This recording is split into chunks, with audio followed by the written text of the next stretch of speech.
planet from where you drop down onto a sort of that wooden structure on top of the tree.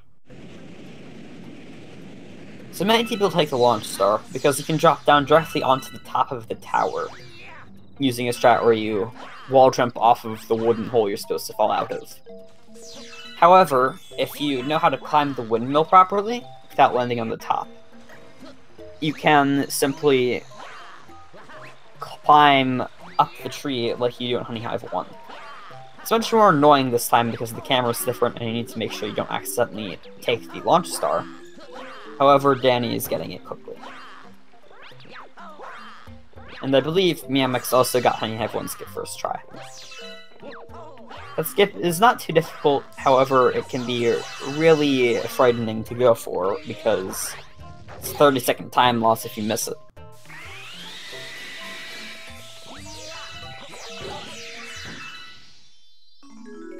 Danny having no trouble killing the Manta-Bug. And coming out of the level successfully.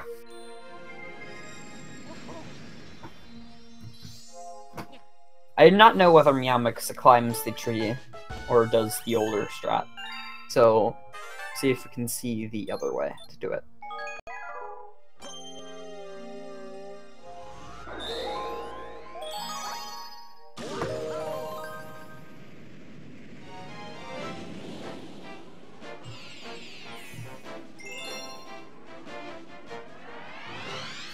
So here we have Honey Hive 3.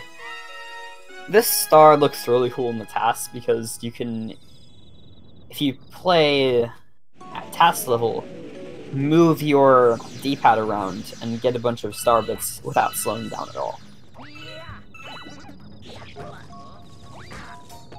And it's sort of ridiculous how many star bits the task gets here. It comes out of the level with,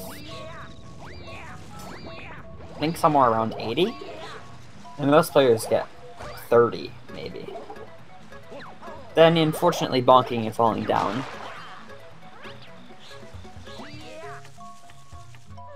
So Miamix takes the launch star. So there's a minor skip here on Miamix's side that you can see.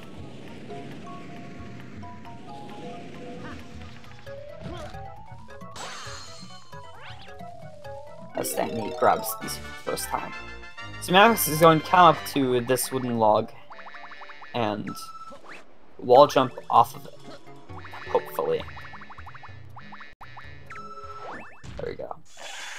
And unfortunately, he did not get enough momentum or the right angle to land on the top of the tower. If you do it perfectly, you can in fact land on top of the Manta-Bug itself and ground pound immediately. So instead, he still has to climb the windmill. And Danny over here is doing some precise triple chunks to skip having to use the B-suit. These are really frustrating to use. So, I believe that was a recently discovered backflip strat.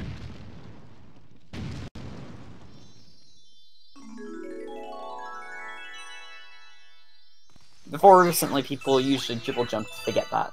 Or perhaps I'm thinking of you having triple jump in Mario. I'm not sure. But that backflip makes it fairly simple to do without the B-suit.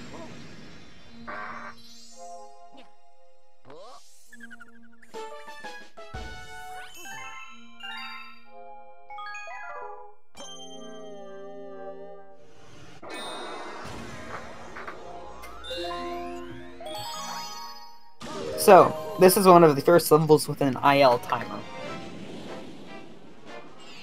In this level, you get to ride a manta ray. There is a recently found cutscene skip, which saves only a couple seconds if you do it in the way that is safe for RTA runs. And Valu, I believe, has done it in runs, however, I don't expect most people to be going for it.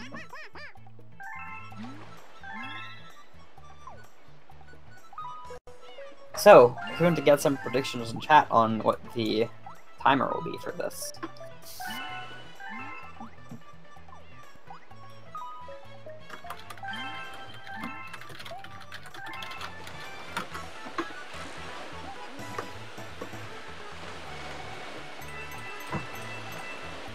A really good time is 56, 57. Most runners get 57, 58, 59 in runs. If you're over a minute, that usually means you were doing the race suboptimally, although it's not a big deal to be perfect at this. Since the range between a bad time and a perfect time is 5 seconds.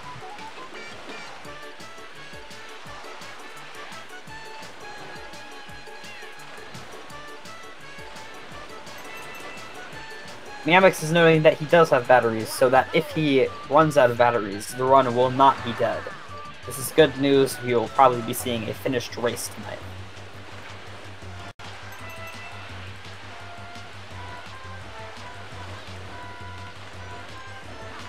And then he jumps the corner and gets a 57-51. Unfortunately, in for fun HU is a frame off. 2 frames off, really.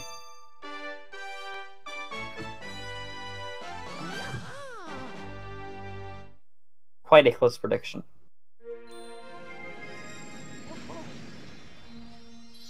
Now Mamix is going to the same level.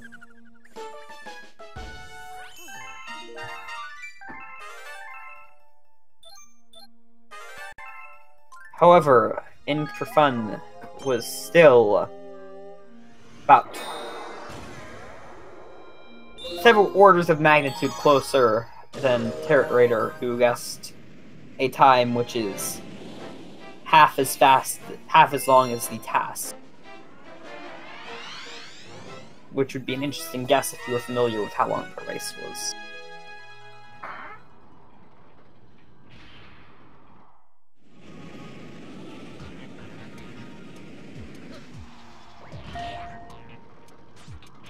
This level is quite quick. You simply need to press all the flip switches, which have become a mechanic in many recent 3D Mario games. And it will summon the star above the spring.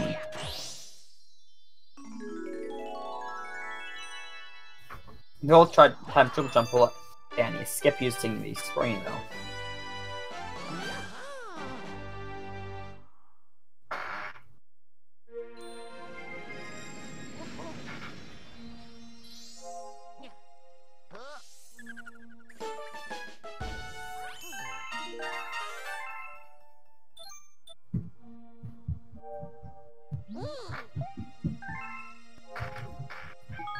So, finally, we can be out of the first dome of the run. In this level, we fight the gigantic robot, which Bowser Jr. has made. This time, it is not a, Bowser robot, but a tripedal sphere. I'm getting a 5908 in Loop-de-Loop. There's 2 strategies you can take on this planet that will let you skip it. Many people do a triple jump there like Danny did off of the launch star cage, which will let you get out of the gravity field. There's a slightly faster way to do it where you triple jump off of the starting platform, which is difficult as Luigi because if you do a full-length triple jump, you'll not have enough room on the platform. Instead, you need to hold neutral on the control stick, or apparently you can also hold C, which will do the same thing as holding neutral. And that will let you have enough space to do the triple jump. As you practice it, it's much safer to just do the launch star. And now we have to simply convince these bullet bills to ram into the cage and sacrifice their life for our progress. And you have to get the bullet bills over the outer cages. Because if they hit the outer cages, they knock down the outer cage, but you still need to get a bullet bill into the center and unlock the launch star itself.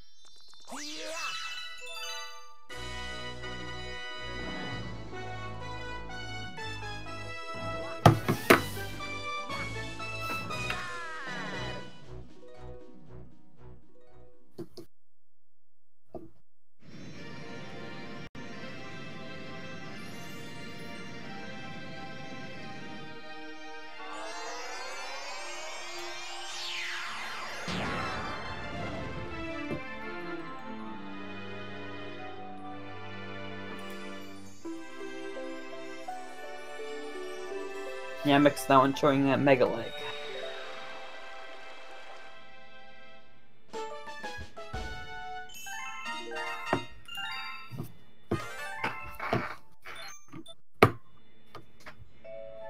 Look. So coming up is one of the more frustrating skips in the run. In Space Junk 1, the first galaxy you have access to in the fountain, there are 3 planets, which are the center of gravity for the entire galaxy. If you manage to get out of the gravity zone, you will fall directly to them. Now, a way to do that was theorized for a while, until Flygon eventually just dumped into one of the pieces of space debris in a Pulsar bubble and just fell directly down there. So, most people don't bounce off the space debris and instead try to sort of just fling themselves over. A central component is that Luigi needs his back to be facing down. Or needs to be facing down? I'm not quite sure.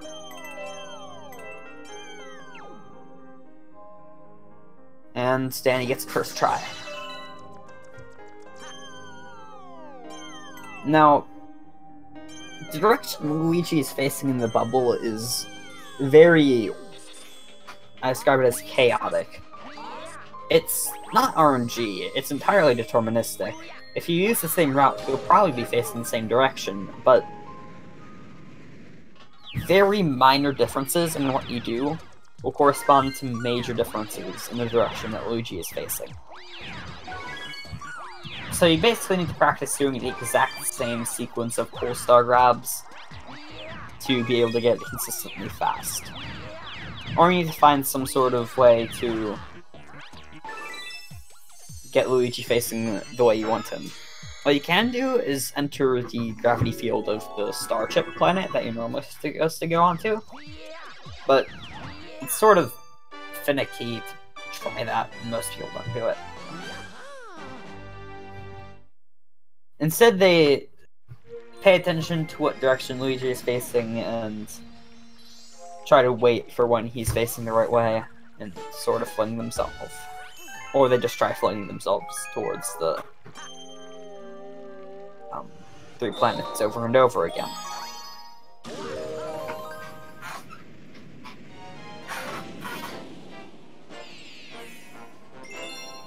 Now, Space Junk 2, on the other hand, does have actual RNG in it.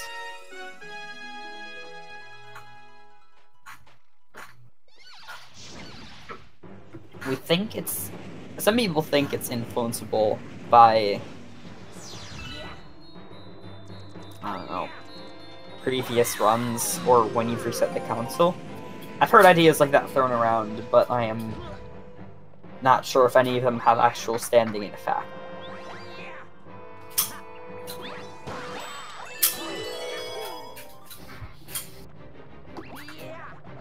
So, this is the first level where we have shells. You use them to open chests and to, in fact, attack the boss herself.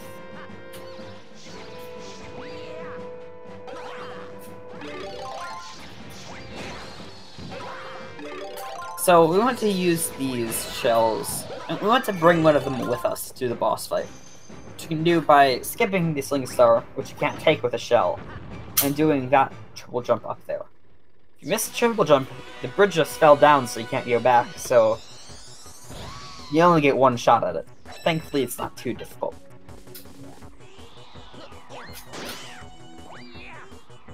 And now,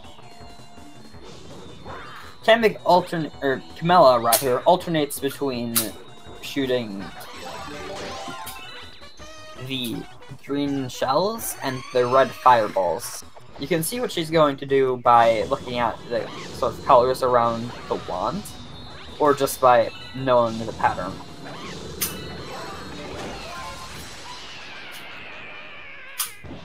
And then you can spin in her face to get the fireballs.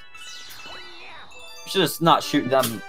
You can't see the animation, she moves on faster.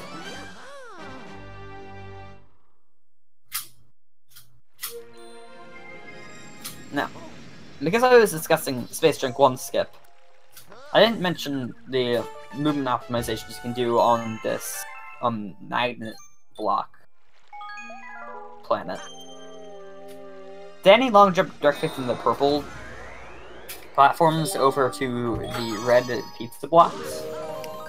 Miamix jumped down a bit first.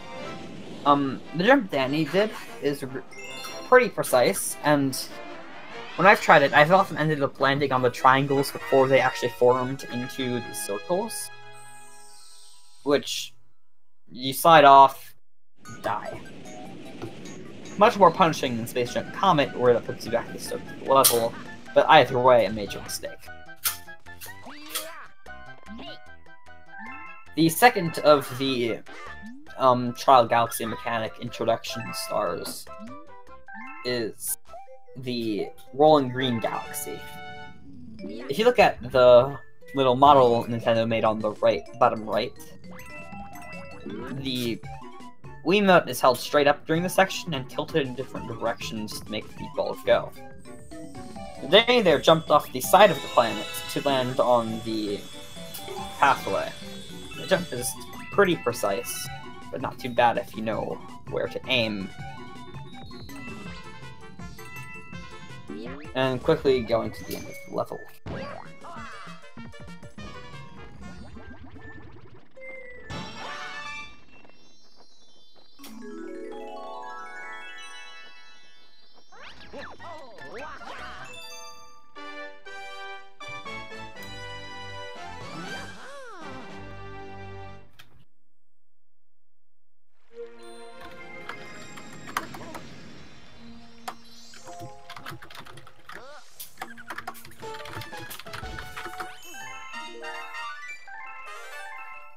So, with that galaxy complete, we're going to be starting Battle Rock 1.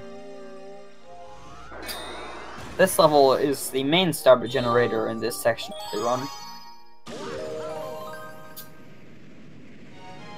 Unfortunately, you cannot enter this level unless you are... if you are doing Sling Pod. It's slower to do this level first. So, in 120, you need to farm up 400 starbits without this level to help you. It's mainly just an auto-scroller. There is this interesting thing at the start, where you can skip collecting the star chips, like we always do, by doing a precise triple jump. It's really hard to figure out where you need to place the third jump, because it's almost on the side of the platform, a bit. Where it starts curving down, I think.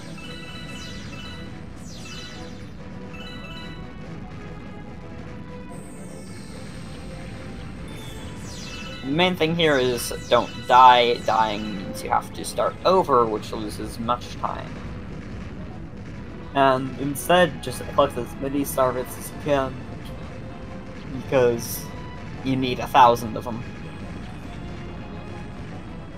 Thankfully, the second Hungry Luma Galaxy you unlock is much farther into the game. In fact, one of the very last stars you do in most routes.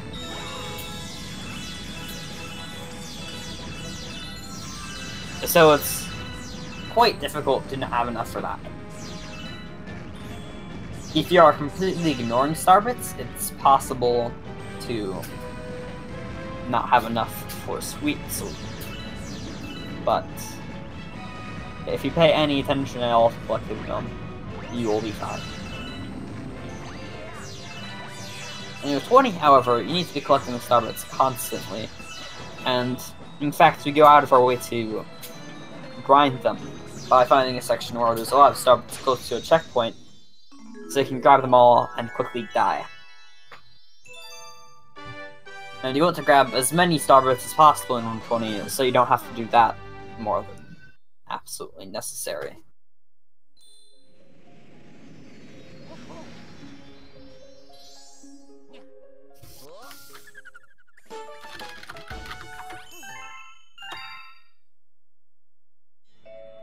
No.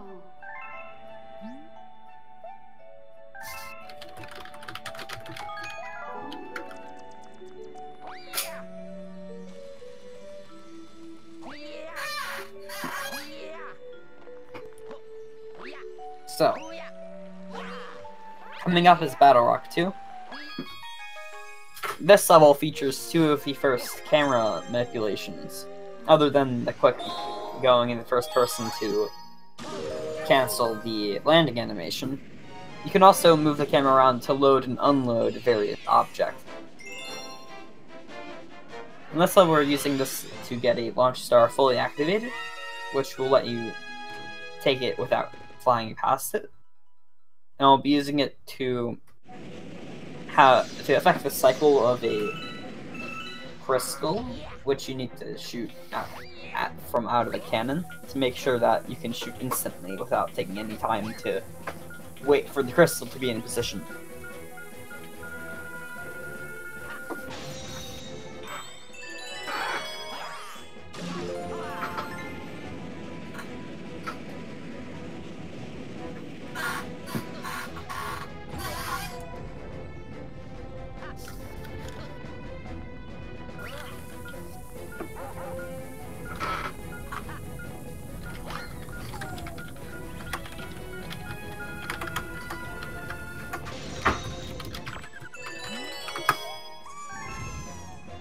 So right there, you look up at the launch star, and you have to wait a bit to make sure it is loaded. If you just shake and launch as soon as the Sling Star is done activating, it's not soon enough, or it's too soon.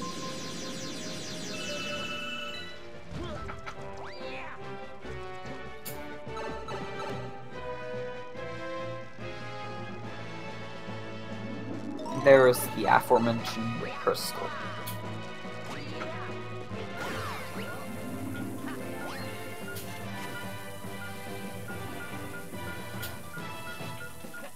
Nemec's having some trouble with that launch star. Finally gets it after going out much farther than most people do when doing that trick.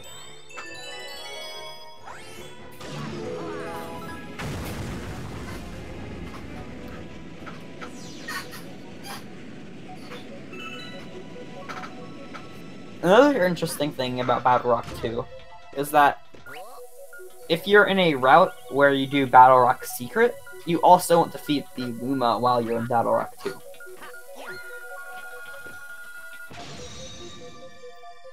Most people only do Battle Rock Secret if they're doing a run using 2P.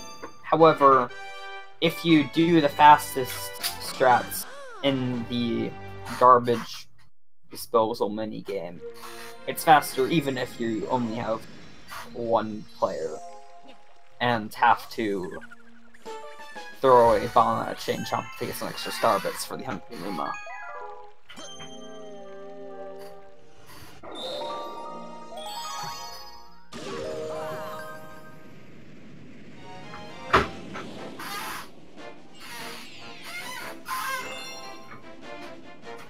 Theory of Battle Rock 3.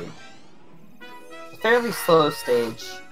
Pretty much only do it because I unlocked the Battle Rock comic, where it's just the boss fight and nothing else. Other than that, you cannot take damage during it, or you'll...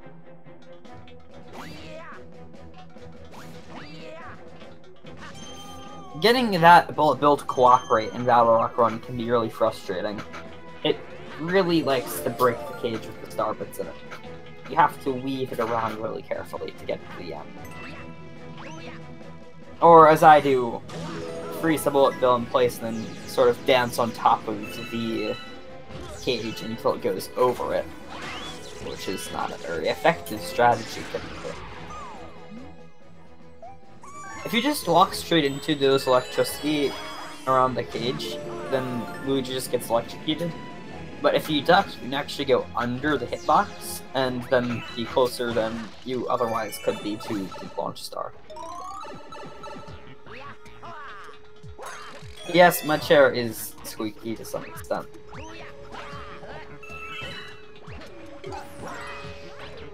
I think we got it from, like, a garage sale or something. I love everyone here, yes, Homo. That triple jump is interesting. I believe there is a video by Yoshi Fan, which describes the fastest strategies in that section. And Yoshi Fan has many other videos describing small time differences between a bunch of strategies that show what's really faster even when a lot of people do just the same thing. So, Terra Trader in chat asked about variants between stars selected. There are several different routes for this game. Most people use a pretty similar one. I think Danny and Yamix are using the same route. I certainly haven't seen any differences so far. But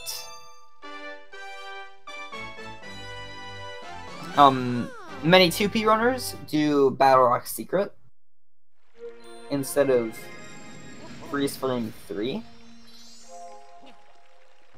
There's been a route recently developed which removes some stars earlier, I think. I think it gets the same stars. I'm not sure what the differences are. True Gamer has been trying to make a route which does GUI based. It does Kitchen 3 really early before Engine, because supposedly it's faster to go directly from the engine room to the terrace than from the engine to the kitchen. I don't know how precise the timings he has are, so I'm skeptical of that actually being fast, especially since it means you need to get the 600 star bits much sooner, and collecting star bits. There's a little star bit notification after each star level you get star bits in, which adds up to a lot of time over the course. Then he did a death warp there. It doesn't save much time getting to where you're supposed to be, but because the cycles are different, it's still faster, I believe. Then he also mentioned in chat that he got a gold in Battle Rock B, which is very nice. Golds are typically an indication that you saved time on that split, and that means you are ahead by more than you were last.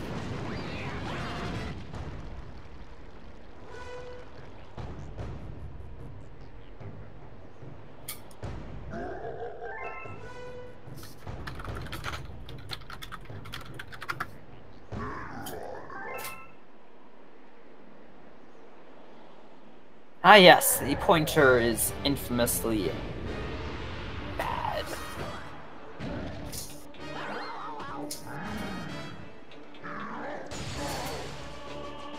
There's some cycle skips in this boss fight. Well, not really cycle skips, but you can skip phases of some of Bowser's attacks. You just kind of spin into his face there, and it makes him stop shooting fireballs and immediately jump. And as you see, you want him to jump because it lets him fall in lava, light his tail on fire, I guess. There aren't flames, his tail just kind of turns red. And then you can spin him, and he dies. He doesn't die until the final fight at the point.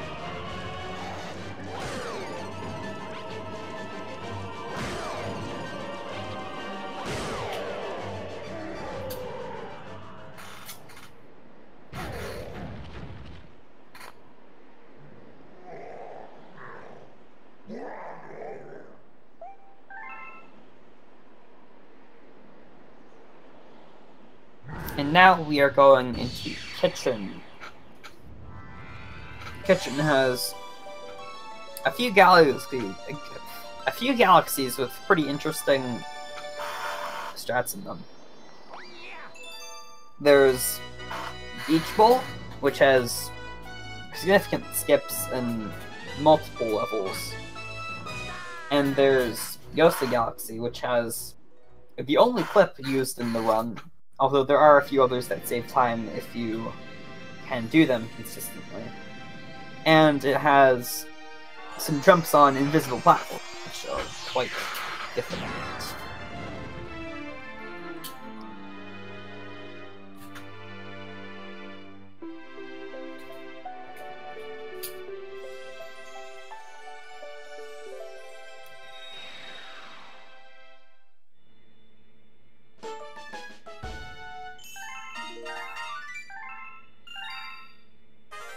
Yeah, Mike's going into top wall, man. Ah.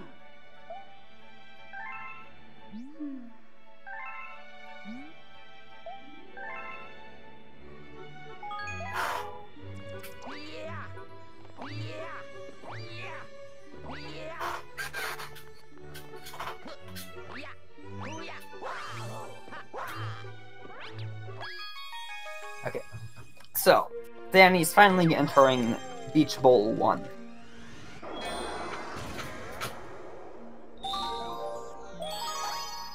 The English title of the star, I believe, is Treasure Under the Ocean, or something similar.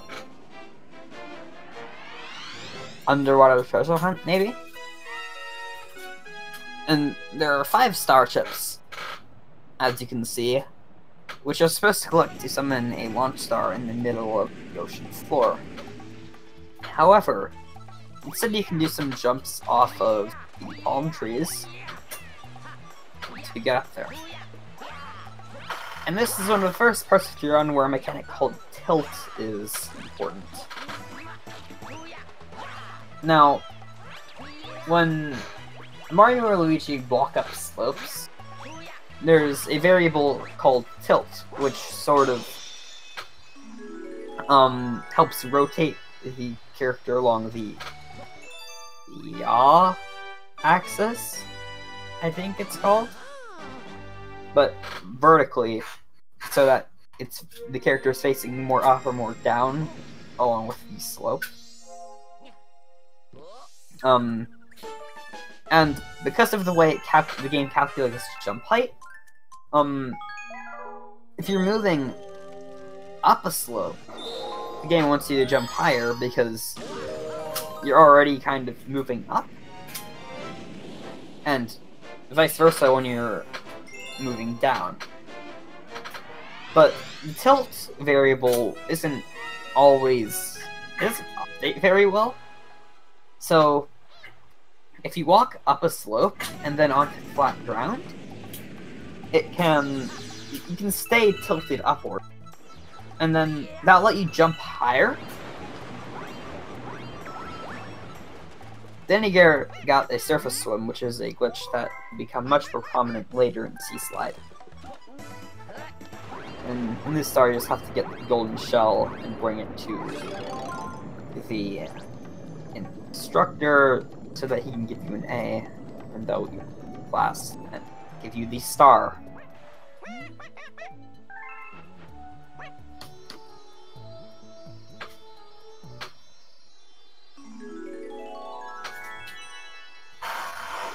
So, tilt allows you to get the triple jump up to the top there much more easily.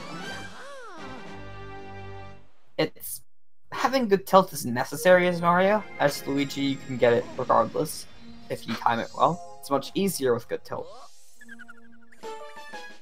There's other tricks, like the Dusty Dune 2 and Comet triple jump, the star, which require good tilt. And if you don't have it, the jump is just flat out impossible. Without 2B jumping.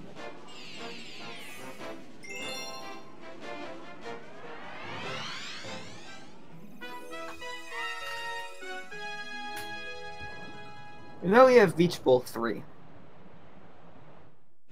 This star contains a skip which is very frustrating if you don't know what you're doing, and sometimes even if you do know what you're doing. Because it's a very precise long jump followed by... Oh, never mind, we're not doing Beach Bowl 3 yet. We're doing Beach Bowl Secret. Hello, Fire Breather. So this level is fairly simple. There's a few ways at the end to skip having to bring the Cataquack over, such as by backflipping off of the back wall. And I think Luigi might be able to do it with a triple jump. Ooh, Danny Gold this split.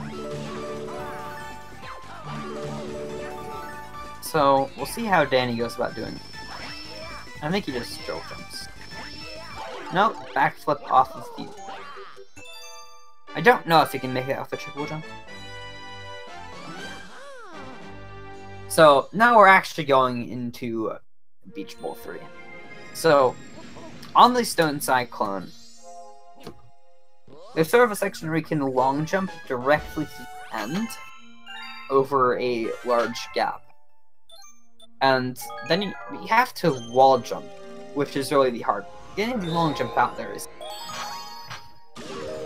If you spin too early, you cannot grab onto the Fire Breather. I think single jump plus 2P works. I don't think you need to triple jump for that.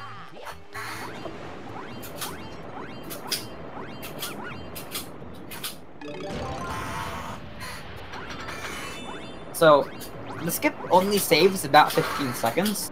It's really not worth going for if you're a newer runner. But, nevertheless, pretty much everyone does it. And some people lose runs to it quite often.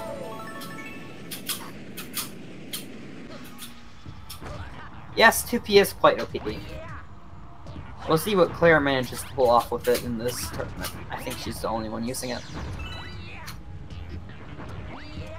Okay. Here is the skip coming up. And he gets it.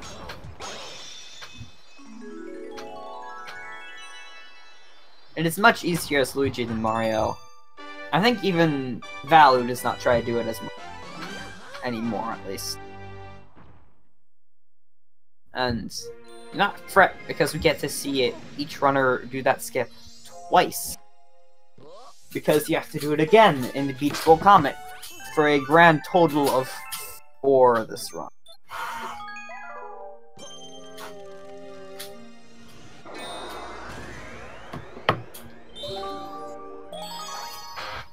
So Danny is going to go sleep.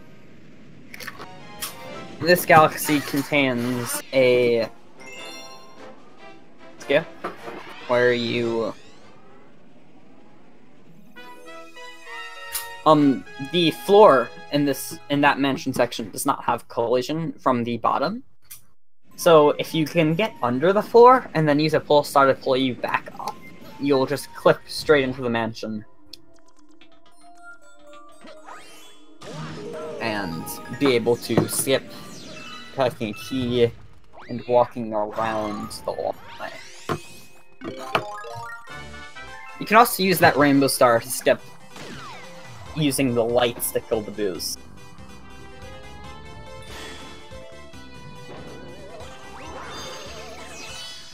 So, you'll see that coming up shortly. I'm going to take a quick break to use the bathroom.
Okay, so this part of the route is a bit interesting because you get pulled out of Ghostly 1 due to the male toad having a letter for you. And now, 2 of the 3 letter stars are quite fast. And one of them is doing Battle Rock 1 again.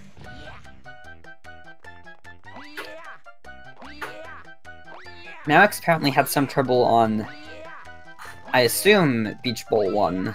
Beach Bowl 2 is also possible. Perhaps he accidentally threw the shell or something. So, you get pulled out, you get the letter. And then, you go feed the Luma, and leave the Luma to transform into a launch star on its own. While you go talk to Luigi.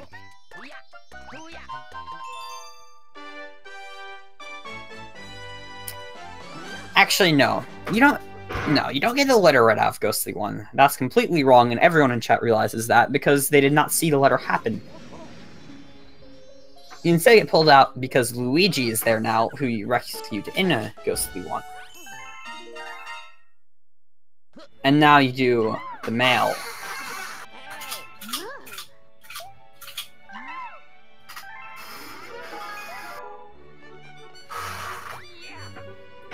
And the male takes you out of the star you're in. And Sweet Seat returns you to the star of the observatory anyways, so you combine those 2 stars. And then go into Good Egg 1 to get the letter star. Hardest star in the game. Danny may screw this up. 1, 2, 3, spin, perfect timing. And talks to Luigi.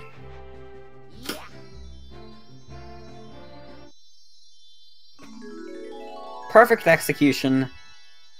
I have never seen a Good Egg secret so flawless before. Next is taking the Cataquack. Cataquacks are very frustrating. Let's hopefully be cooperative, and it appears that it was. So next we have Honey Have Comet. In this we can see a few of the strategies, and by that I mean one of the strategies which would be used in Honey Have 1 if you didn't have the large skip. There's a part at the back, Andre went in Honey Hive 3, and then sort of a slope down, but you can skip all of that, but it's jumping off the edge and falling down to that. So most people go and jump over the fence to the left, and then another section. It is actually possible to jump over if you go right around that giant monolith. You can fall down directly to the star, which is quite difficult. And of course you die if you miss it.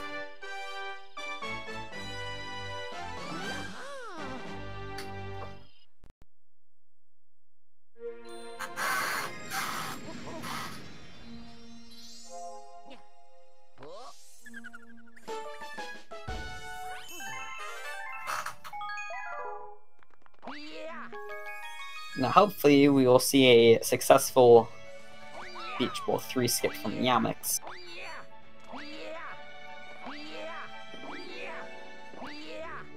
Mailtoad had a letter there, but as it was not a letter from Luigi, we don't care.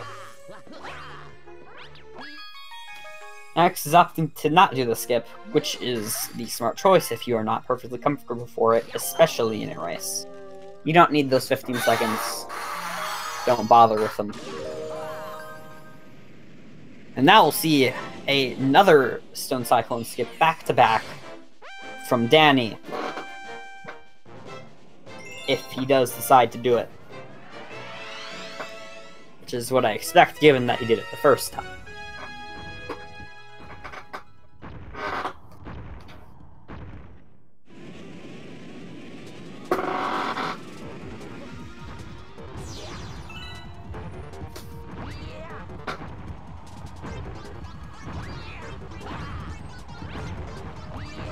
Now, the cycles are quite different in this version of the level because everything's moving fast. At this point of the fast go comment. And then he pulls off the skip.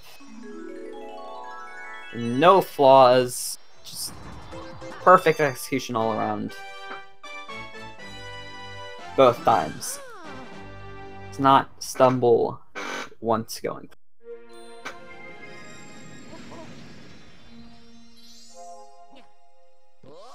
Which is good, because missing the skip probably loses more time than getting the skip saves.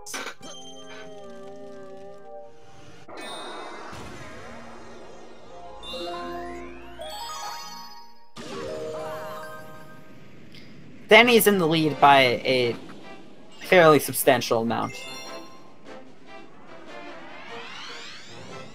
Which is to be expected, given that their PBs are drastically different last time I checked. Thus, Meowmix has been improving a lot without me noticing.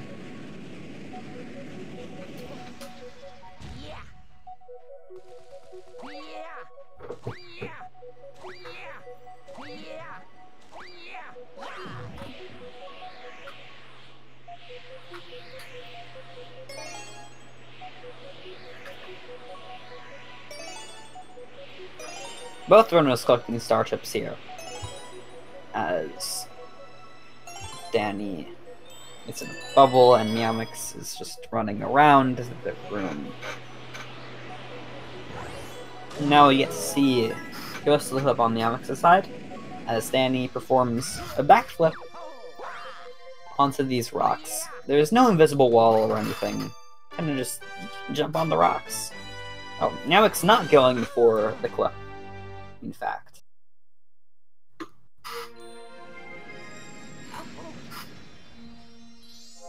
Even beginner runners usually do the clip, so I'm a bit surprised by that, but I think it probably saves less time than I originally thought it did, so if you can't consistently get it in the first few tries, it might be the better choice to go around.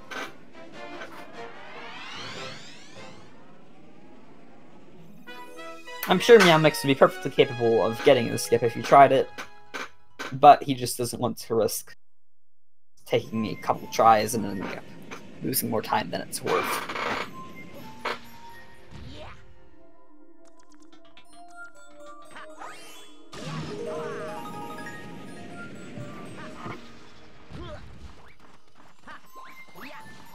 Now Danny is going into Ghostly Secret.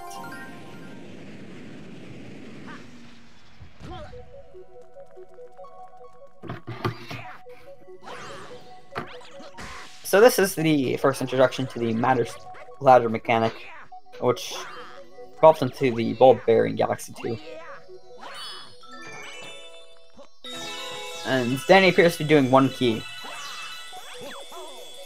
which is, well, I suppose that's technically 3 keys, but we call it one key instead. So the collision for the floors and ceilings does not exist unless you can see it. Which means you just kind of fall down, it gets ahead of you, and you can't run ahead of section. But the collision for the doors exists at all times, so you can climb up the invisible wall and get to the star. You can do this without even getting the question mark coin at all. However, that's a lot harder, and waiting until the visibility progresses up to the second floor is not a huge time loss or anything. So it makes it significantly more consistent. Now, the trick doesn't look that hard, especially once you know where all the doors are. But the doors are really thin and you need to stand on top of them. It's really hard to land on them. And also, there's a death plane right behind them. So if you go even a bit too far, you just die instantly and have to start the trick over. There's a checkpoint right before it, unlike many other tricks, but one of the hardest tricks in the run and saves like 25 seconds.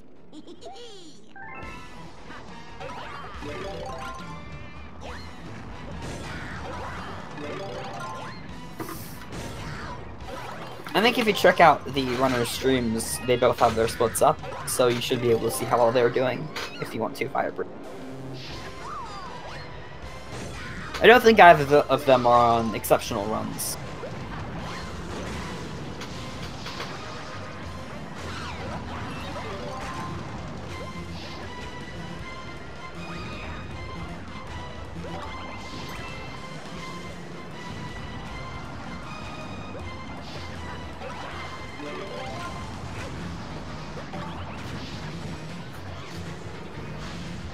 Ah, Nax is doing the SJC route for the first time, probably so that the stream would be a easier comparison for us, which is nice. However, that means he does not have splits, so he doesn't actually know how far out he is. And there, that was Airship Armada. So, at the start, you just shoot the cannon to the end. There's a few other ships you're supposed to pass through first, but by aiming all the way to the left, you can just do a quick shot to the end. And it's not difficult.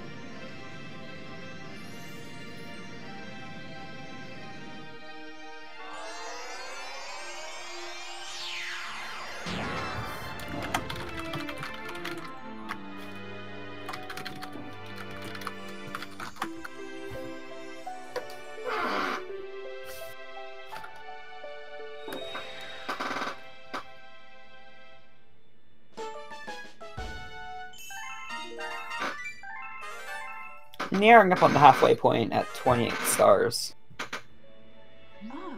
with the bedroom unlocked. Only 2 domes left, but we're getting a lot of stars in each. And in fact, both of these domes have 3 main galaxies now, as opposed to the 2 of the first 3 domes. There's another male toad, because we are heading to Fountain. And in Fountain 2, we're going to finish up a few loose ends. We're going to get Space Junk Comet, we're going to get Battle Rock Comet, and we're going to get Hurry Scurry and Battle Rock Green.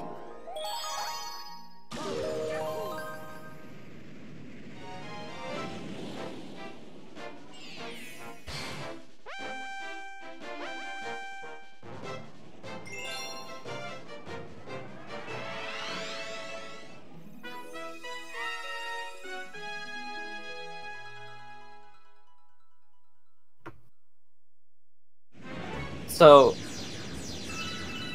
Hurry Scurry, I don't think was unlocked while we were in Fountain for the first time. Battle Rock Luigi definitely wasn't unlocked because you have to do both Ghostly 1 and Good Egg Luigi first. And then, I think one of the new routes was made specifically to move Space Junk Comet earlier, because people hate Space Junk 1 skip. So that's just there because.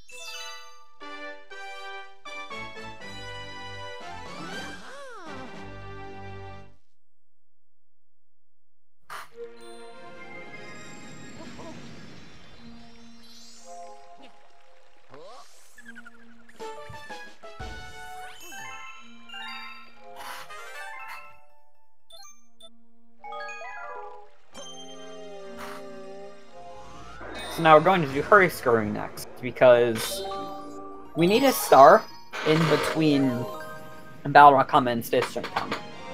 This is not very important while running, but it's really annoying during. The comets only appear every other star, except Terrace, which appears on all the stars where they don't appear on all the other domes. They all need a specific star to be completed in the galaxy to show up, which is usually used to make sure you don't see a planet early, except in Freeze Flame Galaxy, where you get to see a planet from Freeze 3 early, for some reason. And the patterns for which comets show up when you have multiple unlocked are just absurd. It's like, it goes A, B, A, B, A, B, B, A, B, repeat when you have 2 unlocked in Terrace, Fountain, or Kitchen. I think. I'm not even sure on that much. And if you have 3 comets unlocked, there's just no telling what's happening, really. It makes making out the 120 route pretty much impossible currently. Although, you can get pretty close, because the star ordering saves minimal amounts of time, 15 frames a star.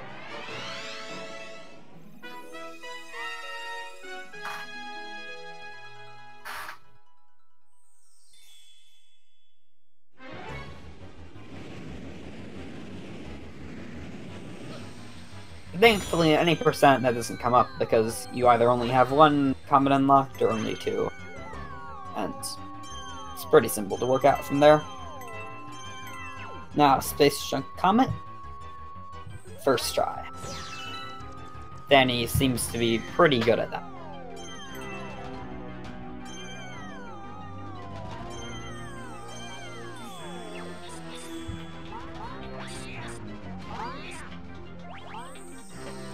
And Sludgy Hop, too. That triple jump is pretty faster strat. The older strat used to involve backflipping off of a question mark block and bouncing off a spider to get a bunch of height and backward momentum.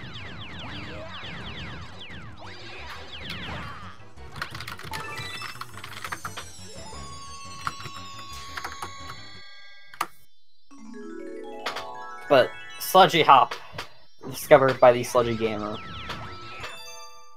is faster and involves like a sort of, you get more height from the triple jump because you're coming into a gravity switch, I think. Might be related to tilt in some way. I don't know. I have no idea. It might also be because of the speed you get while moving the corner.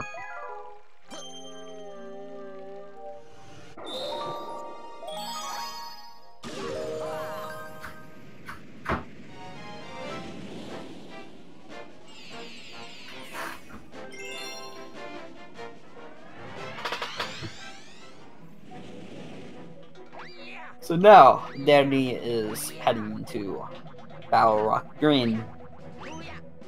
And the 3 green stars in the game unlock the Trial Galaxies. When you have all 3, you have the Trial Galaxies. And when you get the first green star, there's a cutscene explaining what the green stars are. Oof, that's not very good for me on this. And when you get the last, it teleports you to Rosalina to explain that you can do the Trial Galaxies. Now, at 90%, we only get 2 of the 3, so I only need to worry about being pulled back to the center of the observatory once, which we do here, because even though it would be faster to go straight from the fountain to the bedroom, it's, well, you definitely need the green star to be one of the last stars to get in the dome. Much harder to work into 120 routes, because you gotta do it twice. And in 120 routes, you don't need to be staying in domes for as long as possible, usually. And you have purples to deal with, too.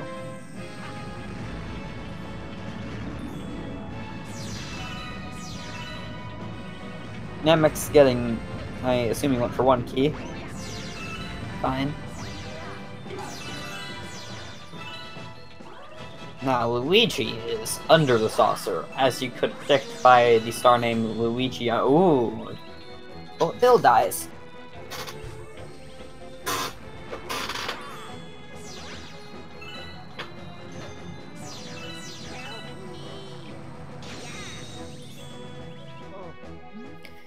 Now, we save Luigi. There's nothing weird about this at all.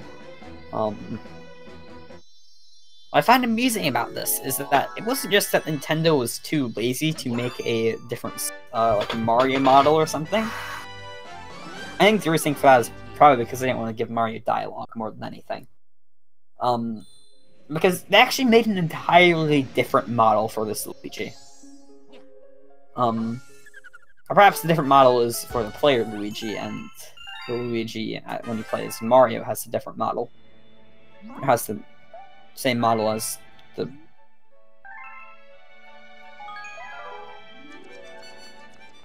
The point is, there's 2 Luigis now, and... yeah, whatever. Not the weirdest thing Nintendo has ever done, cough Peachette.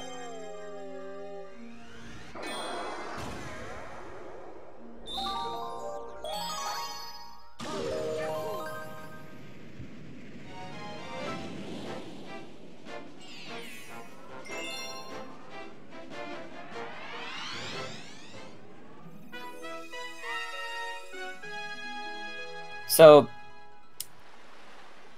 Gusty Garden. One is fairly simple. It has some interesting shots with the bunny at the end. There's 2 galaxies in the game, or stars, with multiple sets of bunnies, or with multiple bunnies. There's Gateway, and there's the Hungry Luma star for the garden, which is not something we'd ever do in any percent. Snowcap. For, I think, every other bunny now in the game, we have a setup where you do some movement and catch the bunny basically instantly. There's multiple ways to do it here. One where you can, like, sneak up on the bunny and then just shoot a star with that into you. And the one I see more people going for nowadays is a precise long jump around the corner, and then you get some speed, go around the corner, and hit the bunny.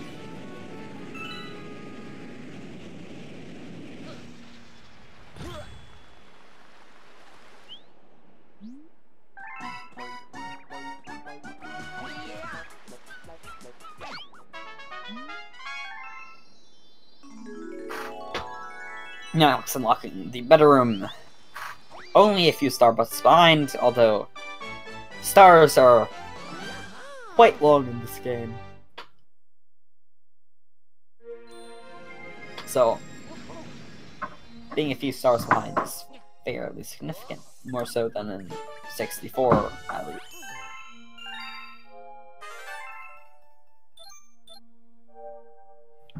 You have the second mail.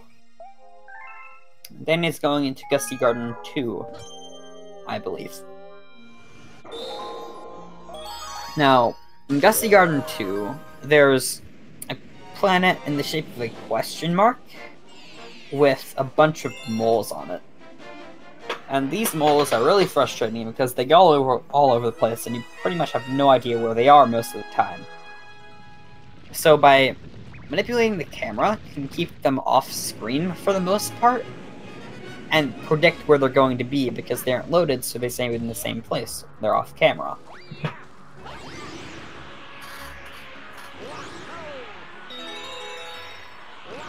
So you move the camera around in certain ways to make sure that the moles go in your path, and you kill all of them really quickly.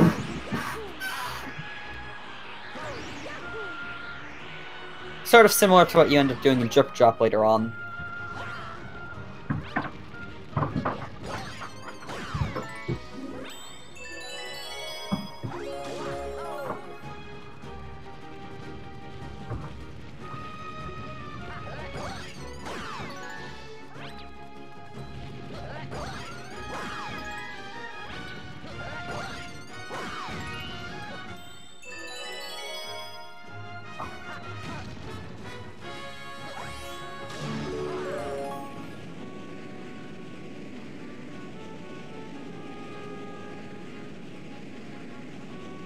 Now, you'd think you'd just triple jump between these planets, so there's a bunch of invisible walls and it's bad.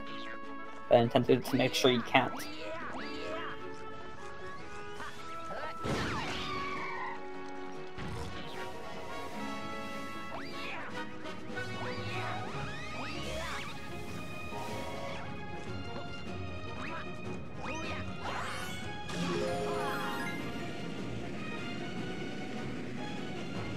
Here's the boss fight.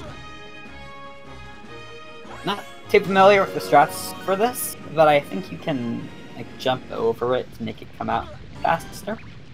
And you also want to shoot starbits at it to slow it down.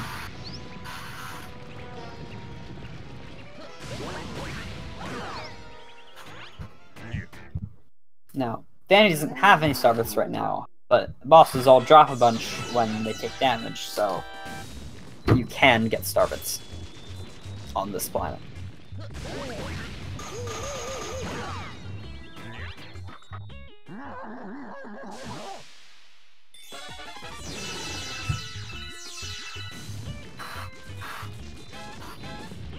Now once he pops out, you actually just ground pound twice. And the second ground pound seems to be before he even goes into the ground. But it gets him out anyways, and you can go and attack him as soon as you please.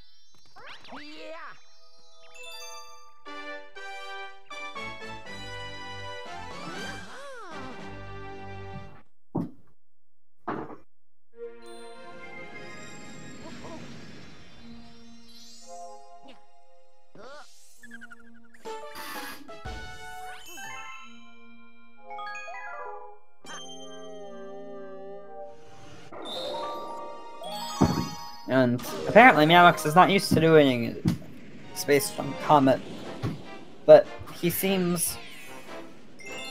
So I don't remember him struggling with Space Jump 1 skip too much, so hopefully this will be a nice free time save for him.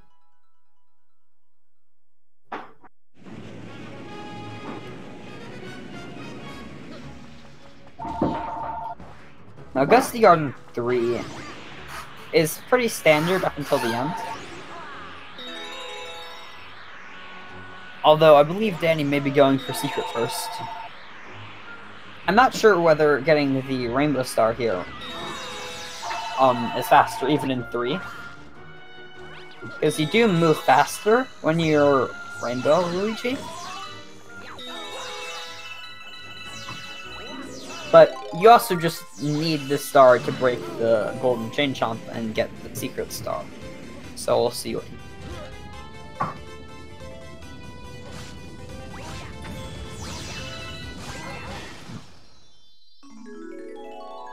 A lot of people go for Gusty Garden Secret first, because if you screw it up, you can just do 3 and then go back to Secret. However, the cycles are different depending on which star you do first. Because at the start of every star, there's a little cutscene where it pans around the new planets in this star and shows you stuff. And if you select a star that you've already played, you can skip the cutscenes, as you see there. But the cutscenes affect the cycle of the galaxy. So, according to value, it is in fact faster to do 3 first. Because of that. However, it's safer to do Secret first. I may have reversed that, actually. It may be faster to do Secret first.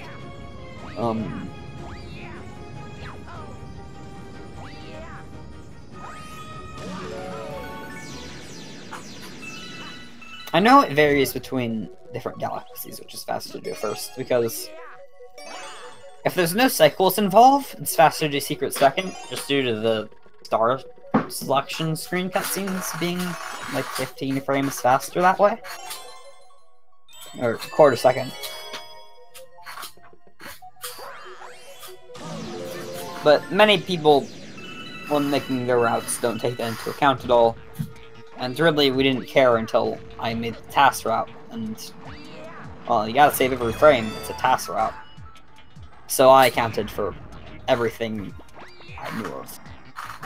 Now, I couldn't see that because frame drops, I suppose. But then I did there is he just long jumped off to the side and wall jumped off the end of the level to get up there faster. There's another way to do the skip where you just long jump forwards from the end of that section, and you hit one of the gravity switch arrows to point directly to the end. Even when the gravity isn't towards the planet that the switch is on, you can still reach it with a long jump.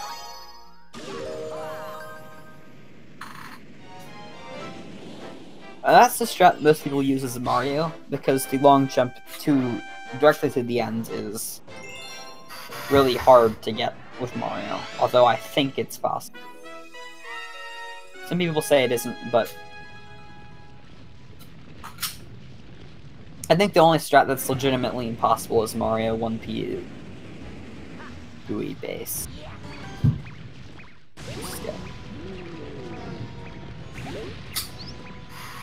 Don't quote me on that, though.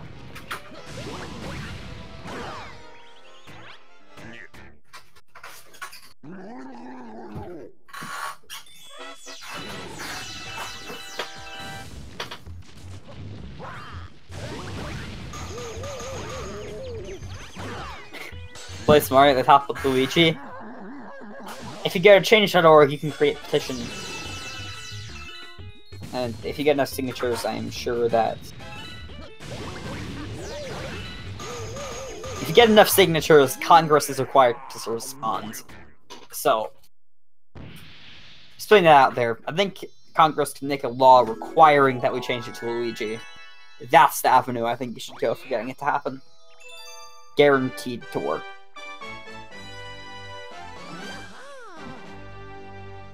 Speed Gaming would not dare violate the law.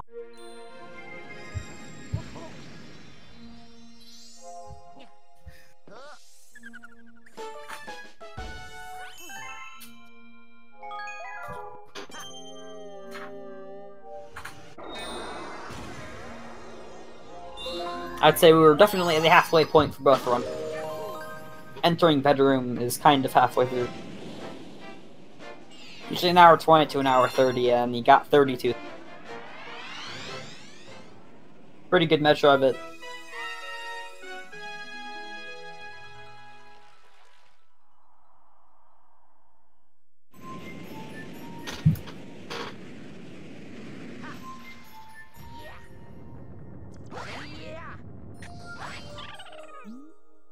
How could one penguin be so fast?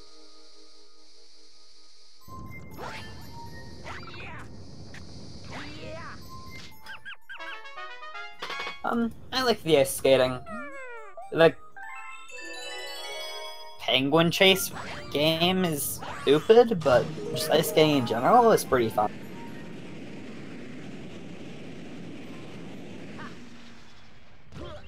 I don't think they used it very well. But it's not a bad mechanic in general. They're unique. Most games don't have ice skating, they just have, like, ground.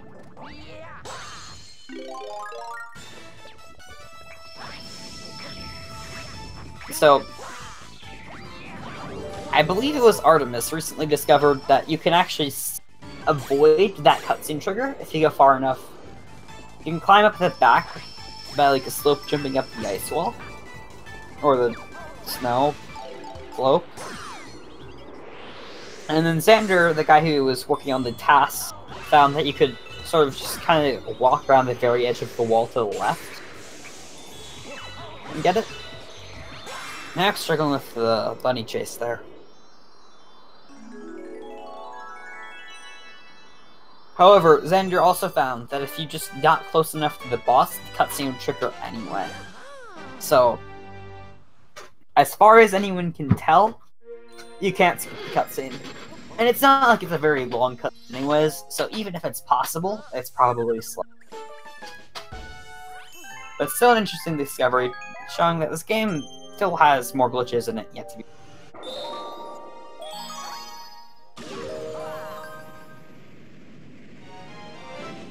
This game may not appear to be a very glitchy game, and only just have some, sort of gravity jumps that, if there are any significant ones, most people would have found yet, but this game actually has a lot of just glitches in it. Warps, people randomly gaining speed, and no one knows really how to use that, but at some point I would not be surprised if people find a significant glitch that is usable in a wide variety of scenarios. The mega side flip is really weird too. If you hold like perfectly perpendicular to where you do a side flip, you can gain a bunch of height. At least I assume that's the car. Because otherwise it means people only ever get it when the camera's at a certain angle. And I imagine that's because it's just easier to hold perpendicular.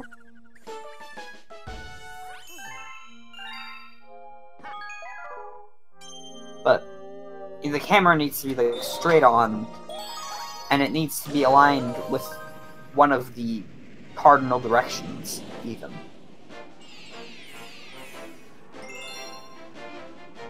So that was Free Slim Secret, nothing too extraordinary. Here we have Free Slim 2.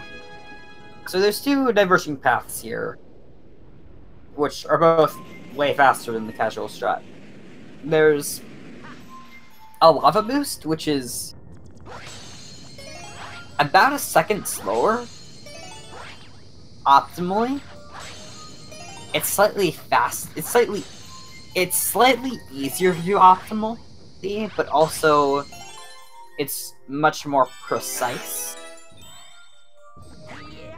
Not more precise, but it's a little precise if you don't know what you're doing, and it's punishing. And well, the trick doing it is more precise, doing it optimally is easier. So Danny is not going for the lava boost, he's instead opting to go around this way. And then if you just long jump off the side here, you hit a gravity and flip around. And with the lava boost, it's much easier to get the fastest cycle on those blocks there, and not have to wait for a slower block or lava boost like Danny did. But it's much harder to not just lose a ton of time. So even if the lava boost may save like a second for some people, it's very questionable whether it's worth doing.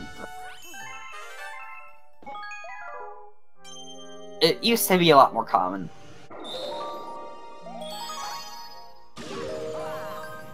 It also looks really cool, which is an advantage of it.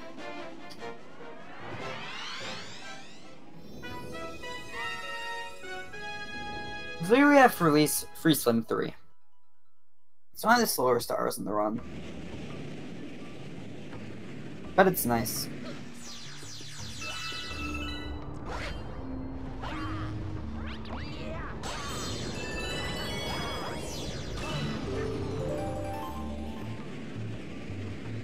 Get it? Because it's an ice level? Ha ha ha. So the water and lava in this section go up and down. And you can just kind of... There's this path around to the left you're supposed to take, but you can just jump over the wall.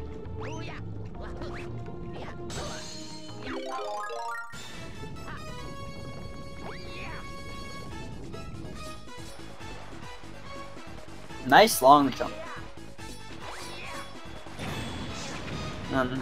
If you don't move, if you don't have great movement, like if you mess up the backflip and wall jump out of the caged area, you can run out of the fire flower, which is a pretty significant time loss and really frustrating. But Daddy did fine, and is now doing this section for the second time after the cosmic race, which is the only time where you can see a planet for the first time in a comet. Other than no, just flat out. In Galaxy 2, there's some comet-specific section, but in this game, there's nothing like that. Everything's the same, except for the Time Limit or Cosmic Mario. Well, I mean, there's signs added to Cosmic Mario. You get my idea.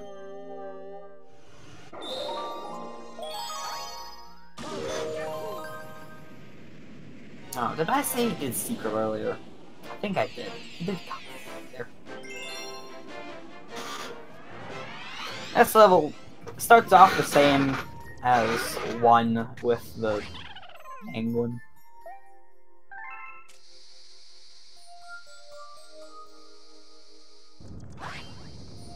But it rapidly diverges, and you just climb the peak of that planet instead of fighting the boss on it.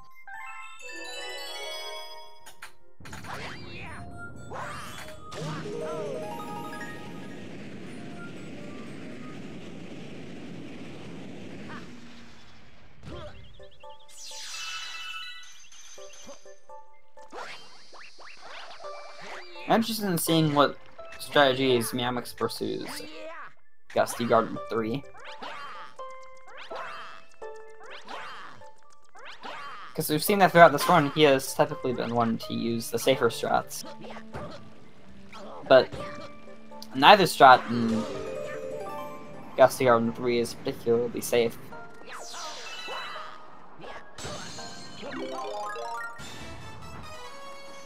And I doubt he'll just use the casual route, although I don't think the strats save all that much.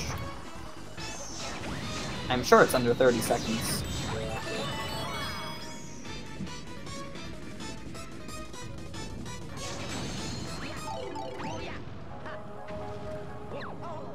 Now, you're supposed to, like, go all the way around and bring the fire flower up to kill that snowman and get it launched, but you can just backflip up.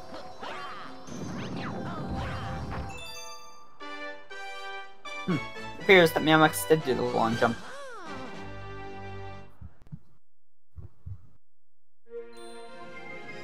It's not difficult.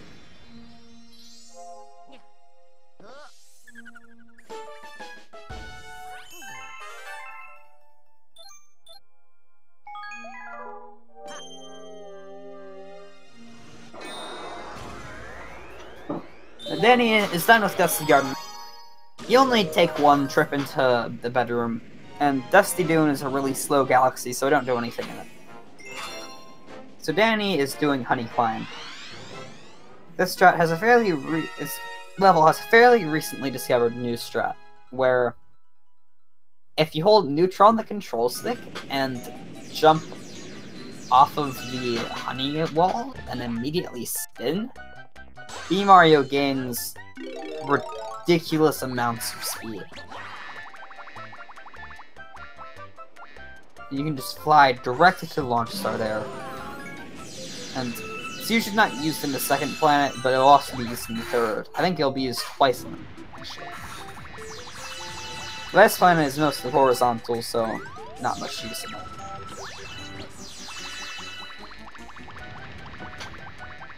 Flying sketchily close to those meteors, going over them.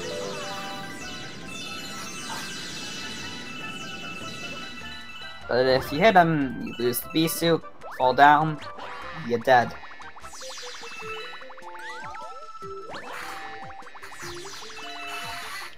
Max barely surviving there. Ooh, and Danny struggling with Honey Climb. Used to be one of the easiest stages in the run, now it's quite a challenge.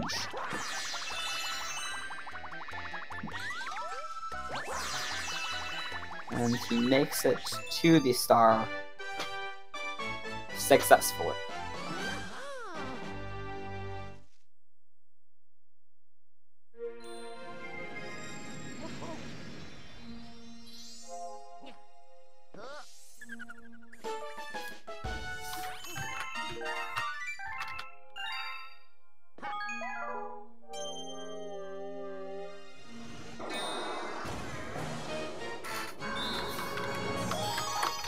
Now we do Dark Matter Plant, which has some interesting auto-score yips.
So, Danny there, he did a strat called plus skip. You long jump off of the plus, or you long jump, and then you just move between different gravity fields, and you can get all the way to the end without having to wait on this slow-moving plus block. Now, similar to the star reactor strategies we saw earlier, Danny will have fun jumping into Bowser and doing some tightly timed spins to cancel his animations. And now, that spinning is quite difficult because in this game, you can't just spin several times in a row. There's a timer between spins, at least when you aren't in the water. So, if you see there, Danny jumped, which instantly refreshes your spin, so that he can spin again on Bowser. And that was only 2 spins. Coming up, we have a 3-spin chain.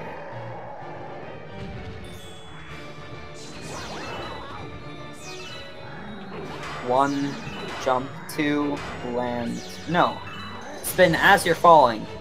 Not even a full spin, but just that tiny little shake that Luigi does if you try to spin after you already have in the air was enough to repel Bowser.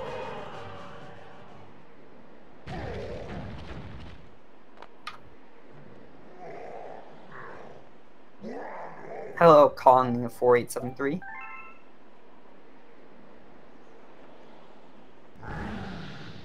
So now, we have the final dome of the run, the engine room. This dome has Gold Leaf, it has Sea Slide, it has Toy Time. Those are the 3 galaxies we're going to be going to.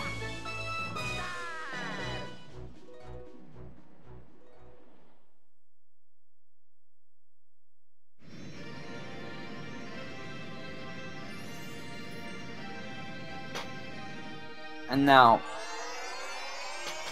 oftentimes the galaxy order and engine comes down to one Earth preference, rather than any real speed difference. And same for many other domes, really. Better man engine, that applies. Although I see almost everyone did Gusty going before. So, we'll see which galaxy Danny chooses to enter first.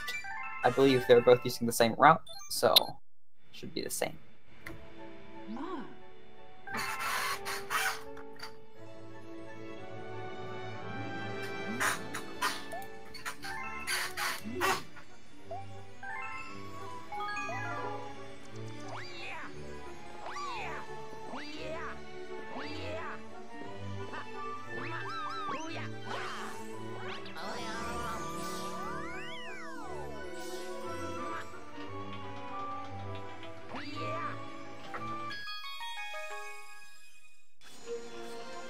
Amix is collecting these star chips in Freeze Flame. Gold Leaf is first. So Gold Leaf 1 is one of the stars where you can't skip collecting blue star chips. Just like this Freeze Flame that Amix is doing. The Sling Star does not spawn until you have all of them. So even if you could somehow get high enough, which would be very difficult in Gold Leaf, the launch star is not there. So most people go around right here. Valley recently found that it can be slightly faster if you go around the left. Not because you get the starships faster, but because you end up closer to the launch star than you do when going around the left. Or counterclockwise. Now, the problem is, going around clockwise requires doing a blind wall jump over a pit, which is really sketchy.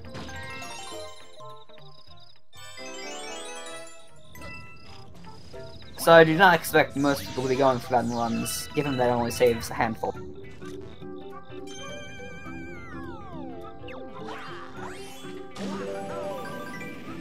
And now, the safe strat for this bunny was found just recently. And Danny is not doing it. That is interesting. If you just backflip immediately, the bunny just runs straight into you. But Danny instead chooses to do something faster, where you shoot starbits at it, and you end up right next to the star. If you aren't good at bunnies, that can lose a lot of time, but Danny knows what he is doing.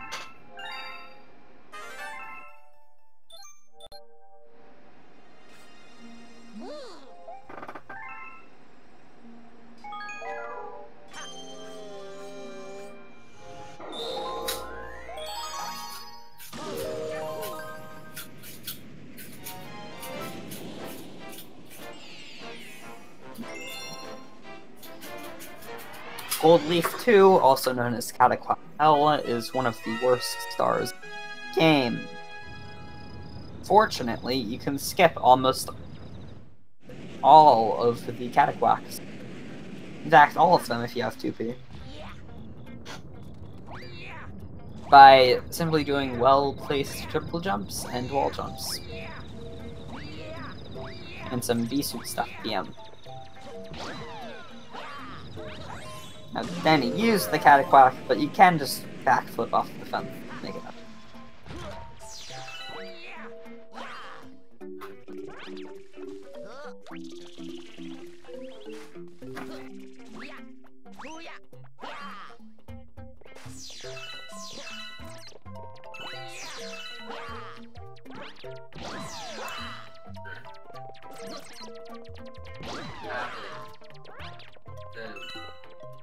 And now Danny's using the Cataclysm to get off of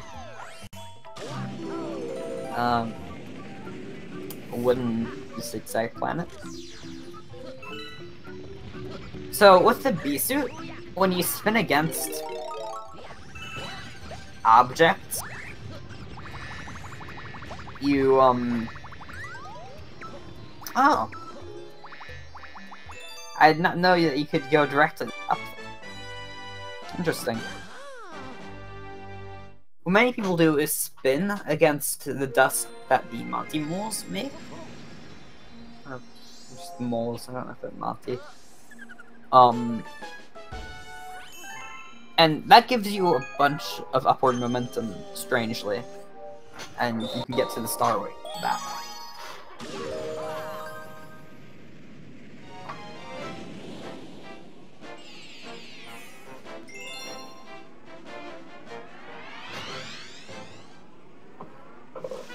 I'm not sure if it's easier than the Dirt Mountain strat, but I haven't tried it, so perhaps it is.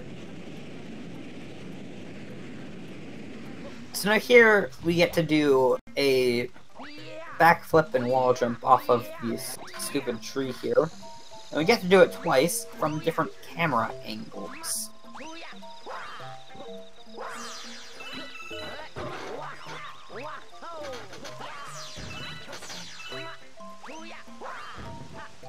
And that can skip the V-suit entirely in this level.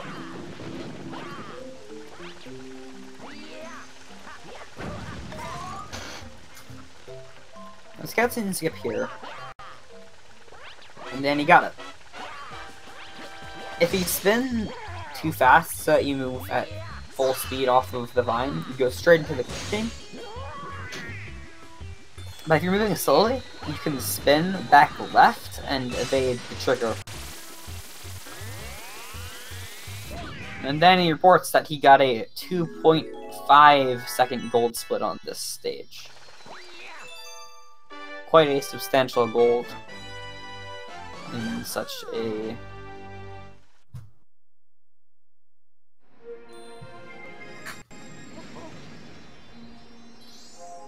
game.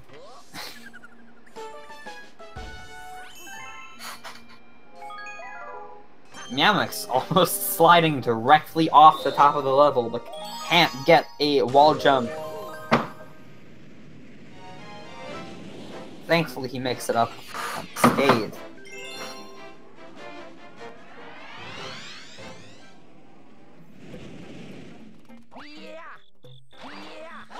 Next, then, he's doing another bubble blow puzzle after another bubble blowing section after bubble breeze.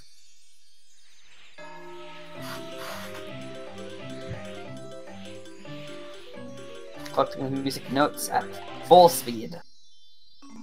No hesitation, just running straight on forward through. Quite impressive because having a slightly wrong angle on blowing can send the bubble careening out of the right path.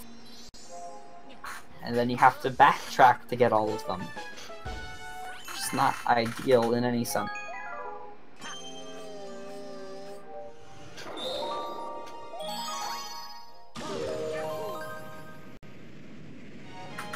Next we have Comet, which is just doing the very start of Gold Leaf 3. However, like I mentioned earlier, the camera angle on the tree jump is different. Unless, perhaps, with the triple jump that Danny did, it sets it up before the camera has a chance to turn. I would say it's a bad run for both of them. I believe they are both significantly behind their PBs. However, it's not an awful performance for a ring.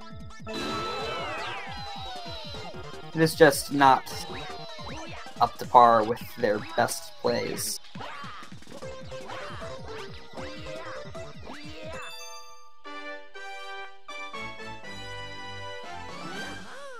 Plus 26 on PB in this game is not too shabby. Earlier he mentioned being plus 50, however, PB is still very unlikely for Danny. From Yamex, it depends on how optimized his current PB is. I am not too sure on that.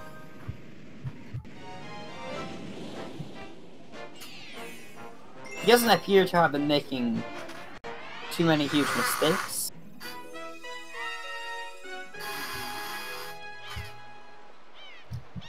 And he has been going for some safe strats. I imagine he did that in his PB ult.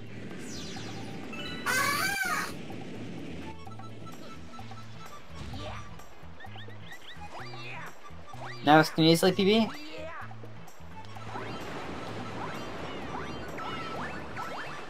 Possible. He seemed very frustrated earlier.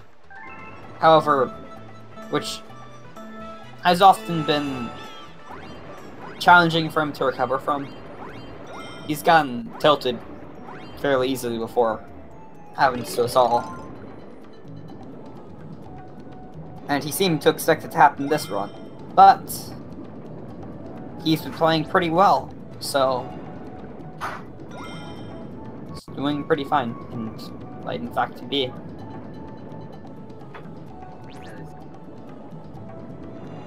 Now Danny is just playing through an auto-scroller here. Coming up after this is 2 stars of shaking the Wiimote constantly, which is probably the most physically painful part of this speedrun.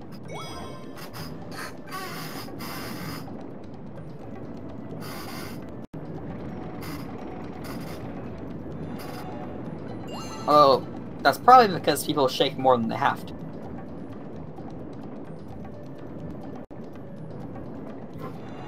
Oh, he has a 254? Yeah, that's probably... as far as I can tell, he's playing on... I mean... I don't know how to tell, just by looking at run, how good the pace is. But... a 254 is not too difficult to beat if you don't make big mistakes. That's still the point where your PBs are determined more by where you make mistakes than by what strats you do. And I think he can PB, if that's the case. I thought he had sub 250.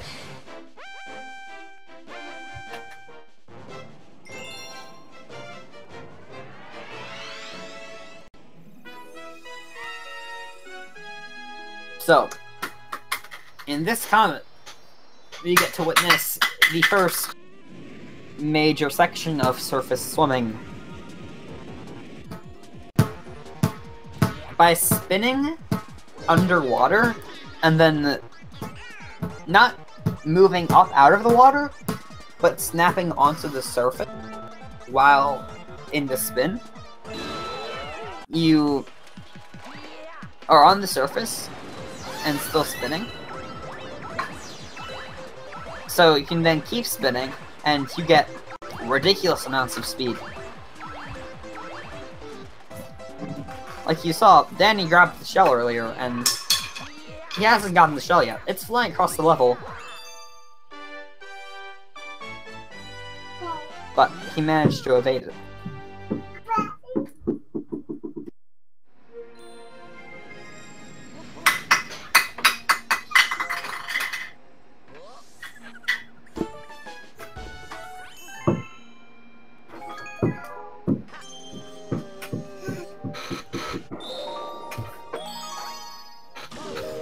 And now we have a Foley studio.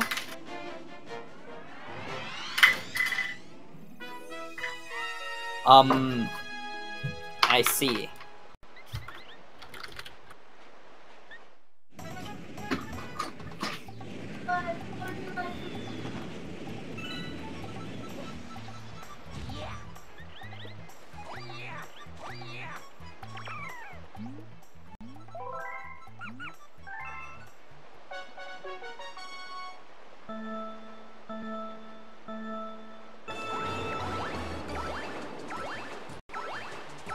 The sound appears to be out of sync for me. Ah, no, that's because I had the wrong stream open. There we go. So, I am not doing anything. My baby sister is playing with toys. You wanna say hi? No, she doesn't want to.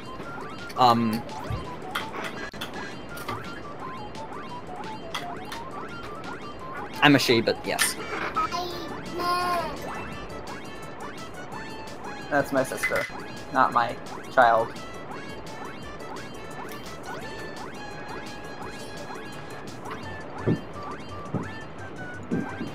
Extremely bored.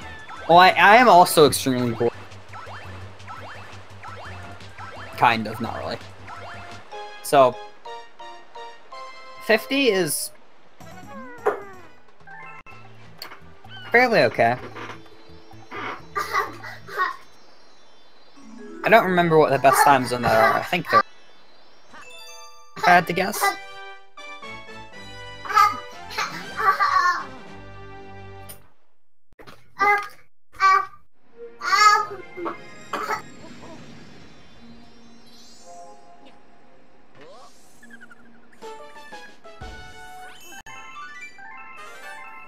Okay, I'm gonna go open the door because my sister wants to go upstairs and the door is closed.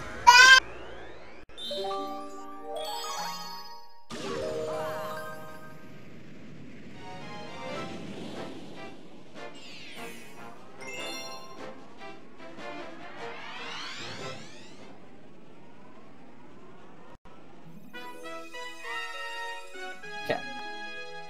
Danny is moving into toy time. Yes, I'm absolutely sure it's my sister.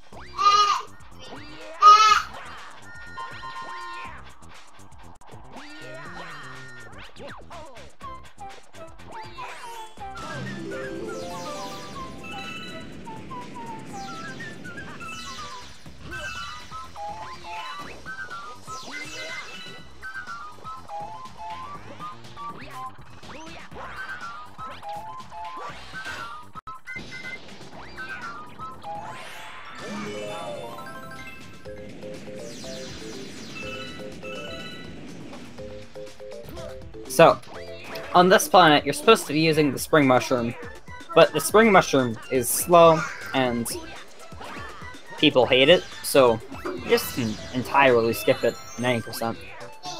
And in 120, you only need it in, like, 2 stars.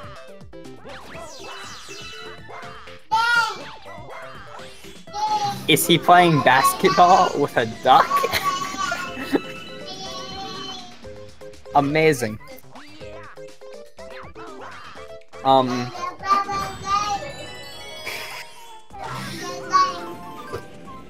Danny's in the lead by a substantial amount.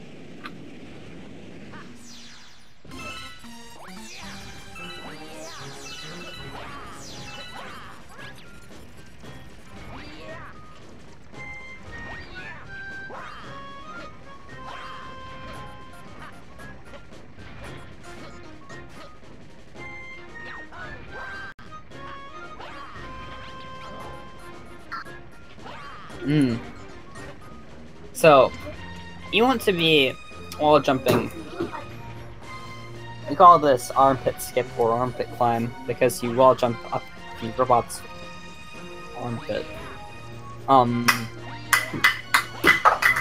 So you just wall jump between it. It's somewhat difficult, especially because the wall extends out further at that yellow section.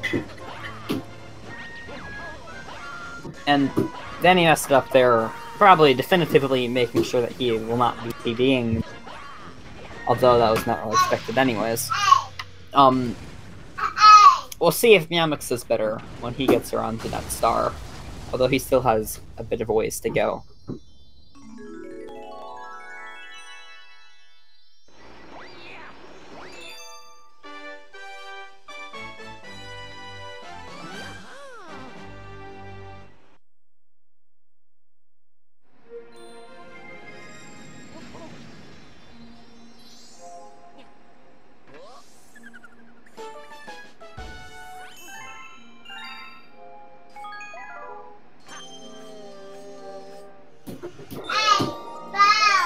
So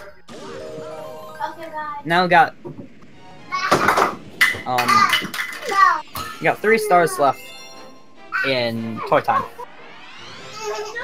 We have Toy Time 2, which is collecting silver stars on a 8-bit Mario sprite. We have Secret and Comet, which are another mission. They have tox boxes like Cyclone Stone, and it's another Fast Toes Comet where it's the same except everything goes faster.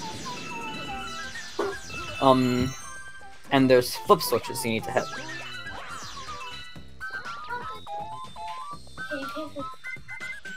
So, I believe the idea is to feed the Luma here and then go and do 2.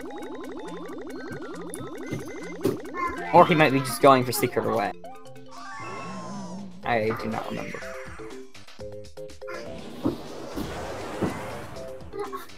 In Battle Rock 2, it's faster to... Bye, Cracker Bean. In Battle Rock 2, it's faster to feed the Luma because you're waiting for the bomb to explode. I don't think in general it's faster. Some people have been thinking about it in 120, doing it in Space Chunk 3.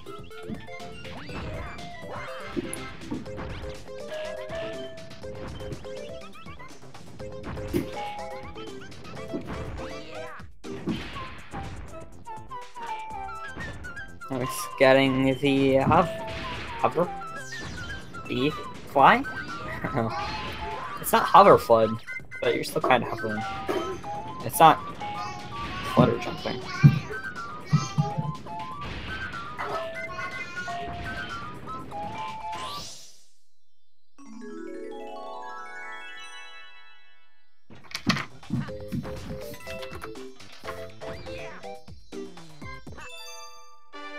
So that fantastic planet, we get to do it again.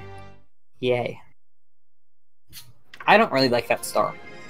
I don't know why. There's not that much wrong with it, but it's one of my least favorite stars in the game. Other than the ones everyone hates, like Sea Slide Purples.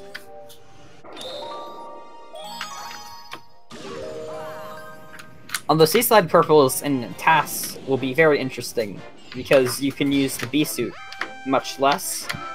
Since in TAS, well, you can do it in RK also. You can backflip and just jump in general off of clouds, even without the B-suit. Pro commentary with sister.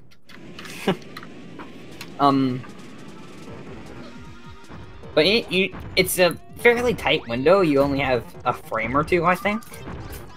And to get all the purple points out of the B-suit, you're chaining dozens of jumps off clouds in a row.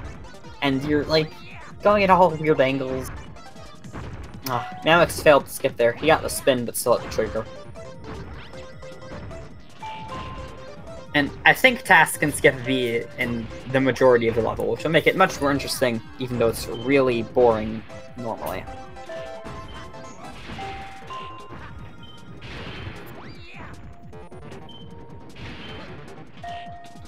I'm not sure if you can hear this, but my sister is still screaming upstairs.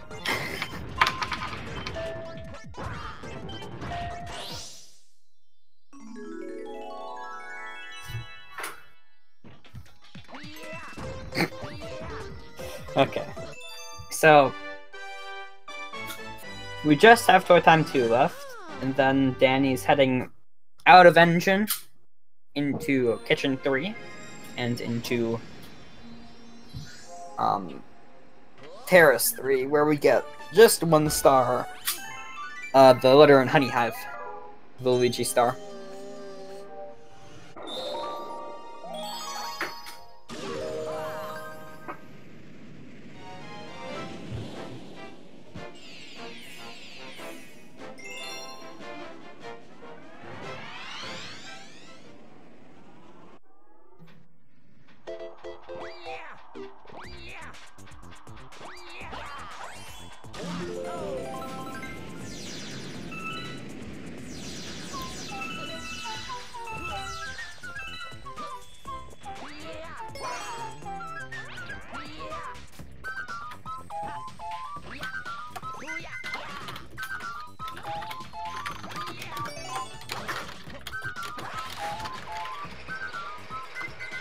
So, I believe it's possible to get that startup on the end without screwing the screw in. But then you'd have to do a triple jump twice to get up to the launch star. So, it's just slower overall.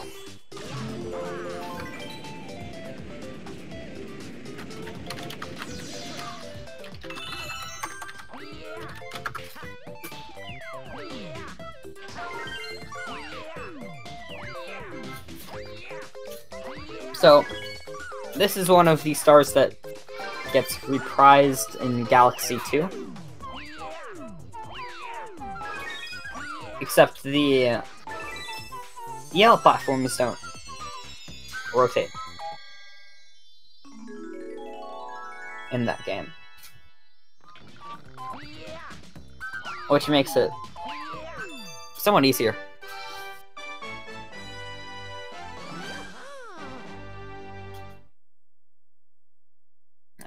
The purple coin, Toy Time purple coins is... It was the last star I got in the game, except for the 242 star. Once you know what you're doing, it's actually... There are definitely harder purple coin missions.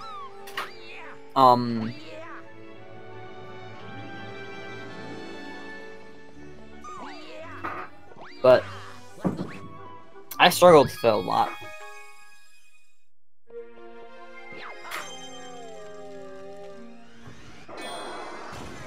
When I rarely do 120 runs, it's not really a problem for me anymore. Most people get it first try.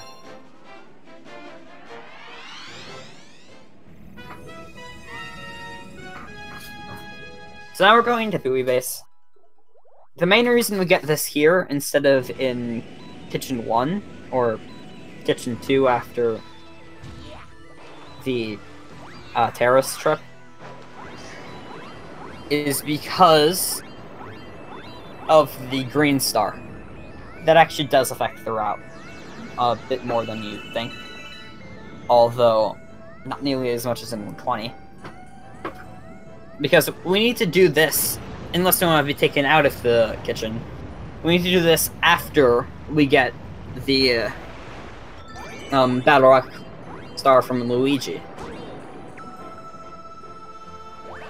But thankfully, it's pretty convenient to just grab this and drip drop at the same time.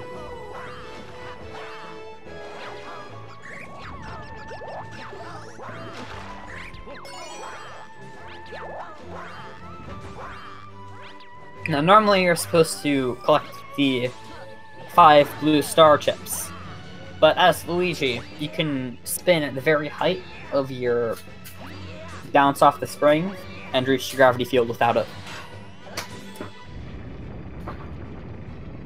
We're still supposed to be doing consistency.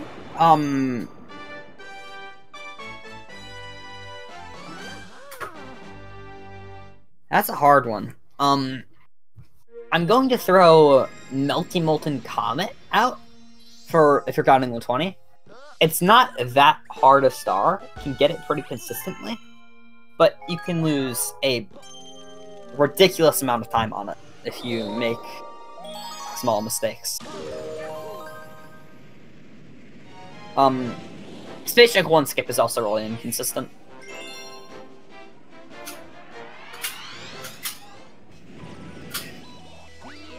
Oh. So here we're getting a Buoy Base secret.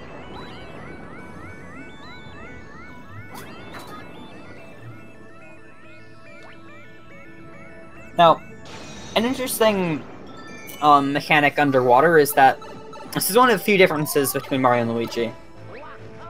If you spin underwater as Luigi, you lose a bunch of air.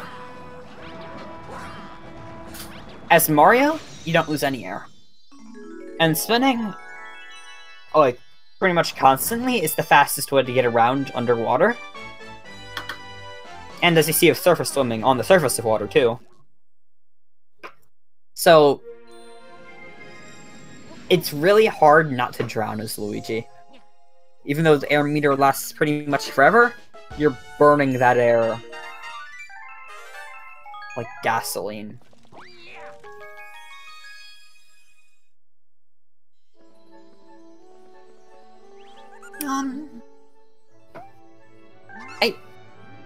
Honey Hive 1, like I said, Melty Molten Comet, like, they aren't hard, but they're really punishing.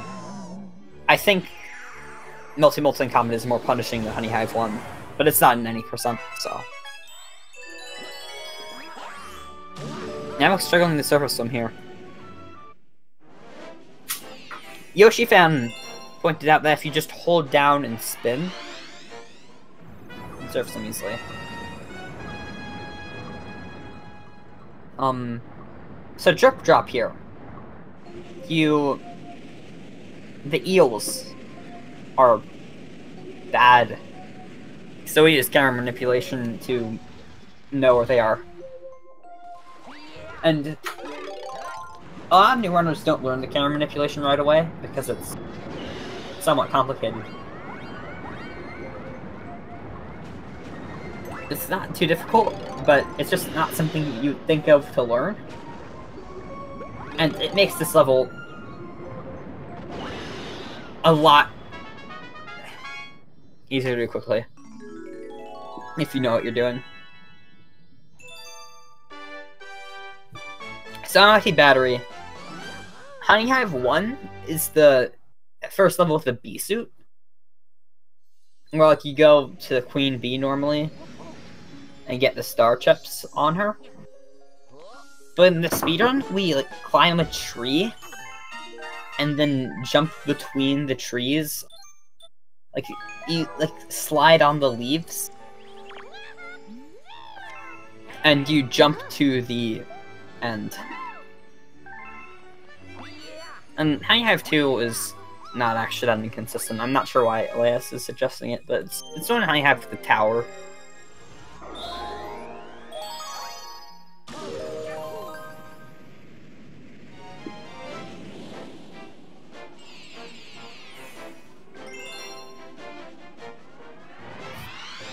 Some people also might say both of the Stone Cyclone levels, but you can just not do the skip and only lose 15 seconds.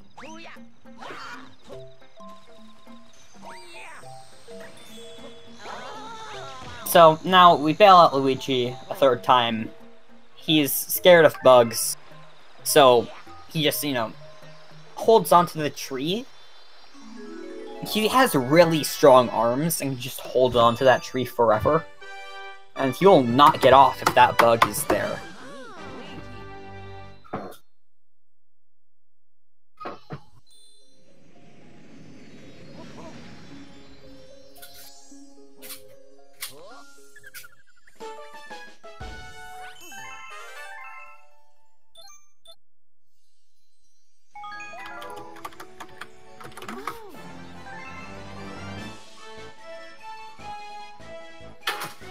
So, Danny now has the 60 stars acquired.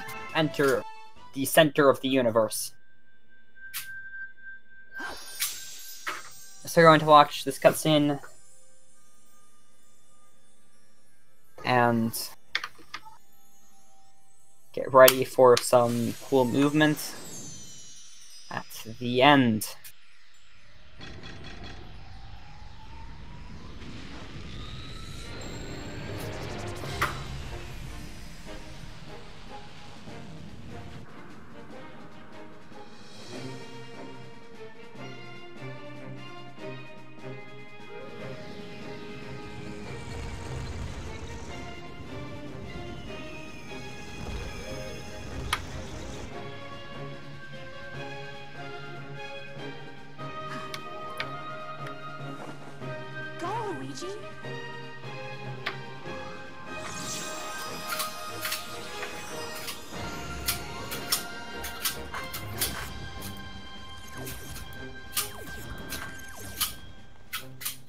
Selena is the best princess. Yeah.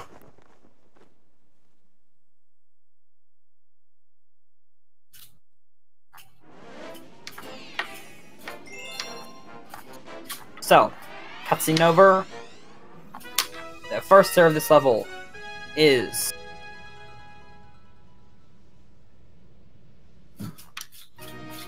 just you do some precise movement, jumping on these walls instead of going in the spotlight gravity fields. And then precise jump up there, hit by the fire bar to get up to the top. And you save a cycle. Fairly precise, but Danny managed it quite well.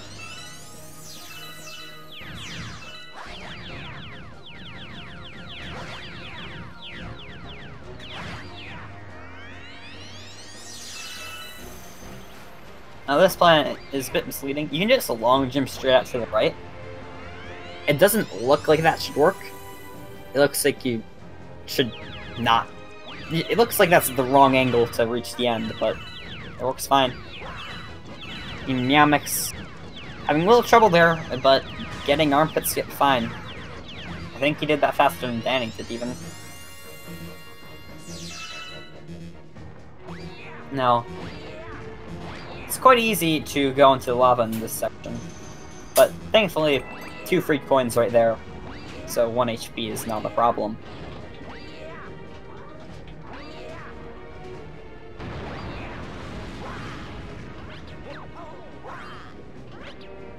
Now hopefully long jump straight onto the platforms, but if you miss them, Luigi is going straight into the lava.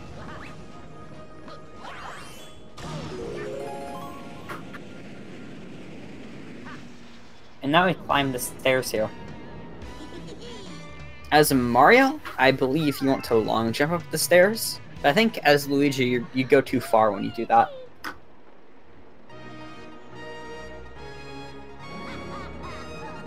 Peach says her first line of dialogue for the entire game so far.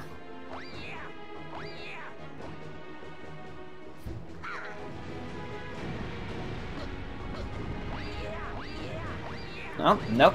Long jumps. Maybe it's that Luigi is able to make the long jumps and Mario is unable to. But I know the strat there actually differs between characters. So moving into the final boss fight, we have... This is the most unique Bowser fight, because it's on 3 separate planets where Bowser does completely unique movement.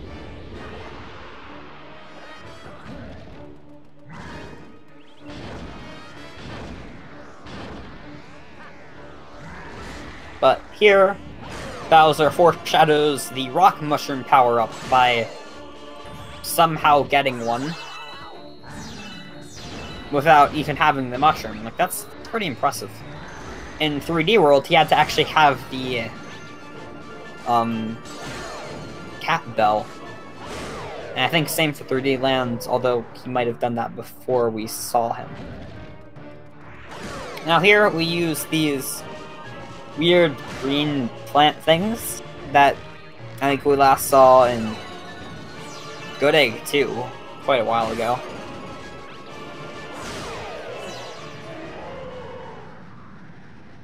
You can actually hit those with 2P and save time in that section. It's one of those weird places where 2P saves some time that you wouldn't expect.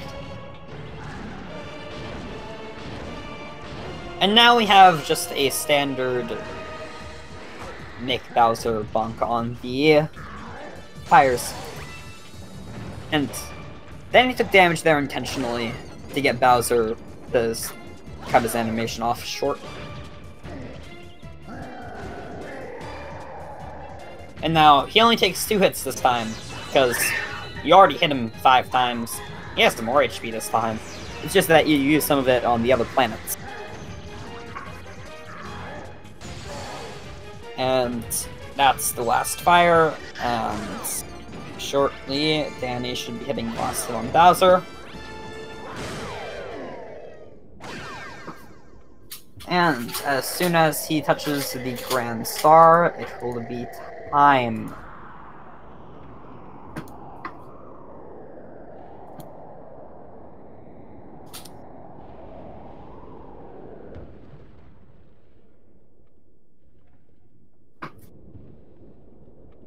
This cutscene is frustratingly long.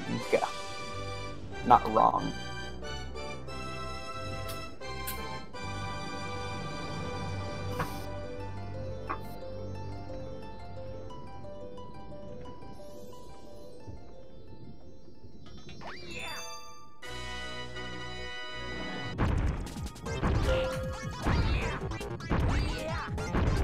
Oh. So, that is Danny's time. Got an SRL time of 32:56. No, sorry, that's the PB that they beat.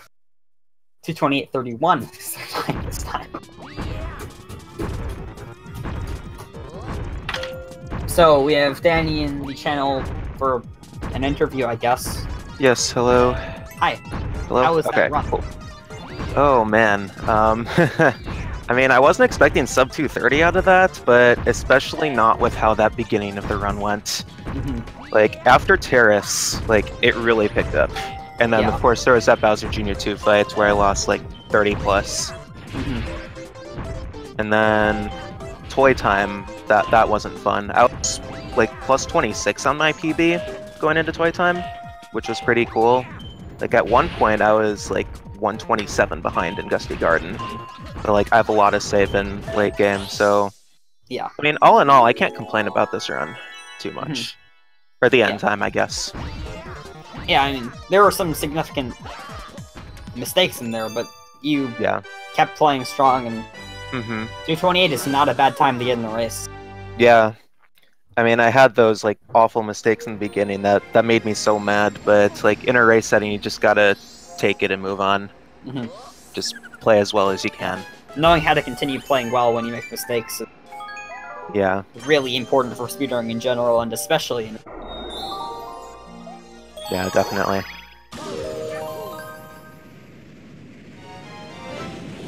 Okay, so, anything else you want to say? I don't think so. I don't know what kind of pace Meowmix is on, but I hope he's been playing decently. I know he's been kind of... He's in... like... He hasn't been too happy with how his run's going, from what I heard. Yeah, but people in chat have been saying that they think he can still PB. He's in I hope he does. 2 now. Okay. So he just has C-Slide and the rest of the game to go. Yeah. But he's at the end and got 20 minutes left until SPB, so he might be able to pull that off. We'll see. Yeah, hopefully. Yeah, I haven't seen him too much in chat for a while, actually, so... But he hasn't been making hopefully that's a good thing. Yeah. I think he normally goes in chat when he's made a mistake, so... Yeah. Probably is a good thing.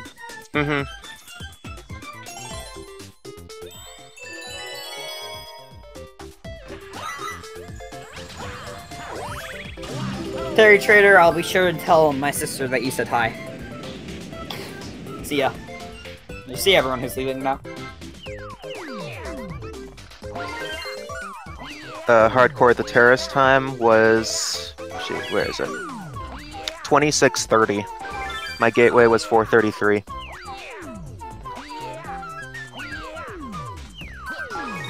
Do you want to progress the Rosalina text, or just leave it there? Yeah, sorry, my volume's down, so I was not paying attention at all.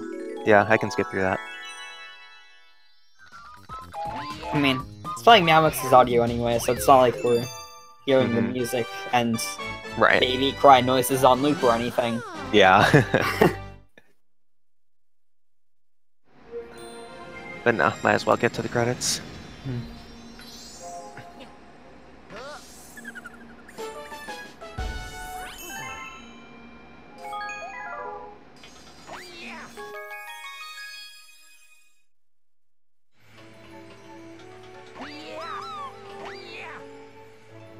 So now Meowmix just has Beach Bowl. Landing on top of the bedroom is an interesting way to go. I guess he jumped off the side too early.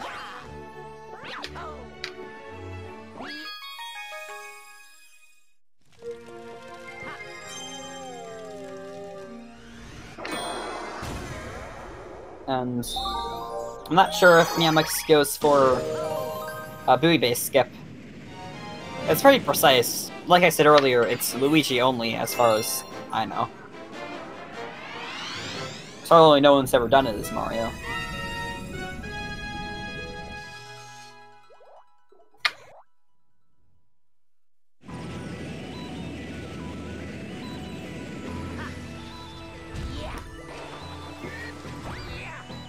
Okay. I'm going to be right back again. I will try to be back as soon as I can.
appears that Miamix is trying the buoy base 1 skip and having some trouble with it.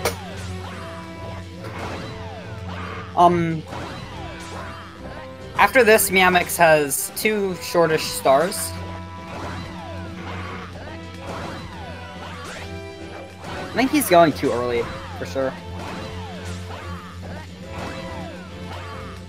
Because I saw Danny do it really late. Or what appeared to be. Oh, and he's failing and getting the starships. Probably the smart choice. Spending minutes on that would not be good. So, after this, Miamix has Buoy Base Secret, which is fairly fast star. Honey Hive Secret, which is a very fast star. And then he has, I think, the longest star in the run, other than maybe, what's it called? Gateway.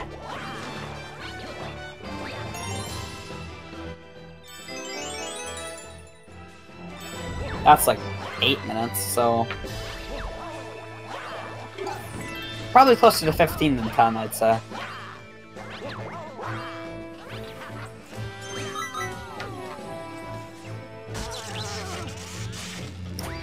Miamix in chat says, shoutouts to Buoy Base 1 skip, good skip, IMO. Confirming our hypothesis that he only says things in chat when the run is going badly.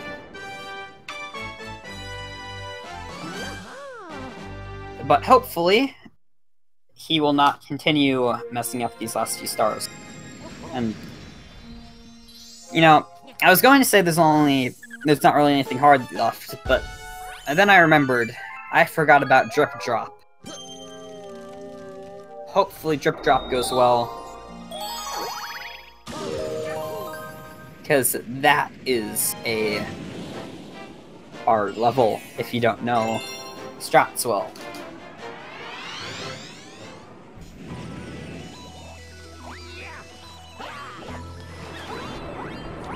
So, the thing about the battery meter is, there's 4 bars for the battery,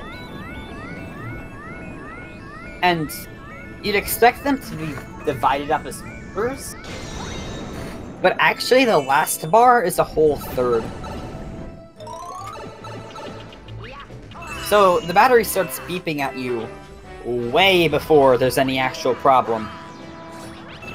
And I'm not sure how much Nintendo thought that through, because all it does is make there be basically no warning before the battery is actually about to run out, and instead you just get beeped at constant.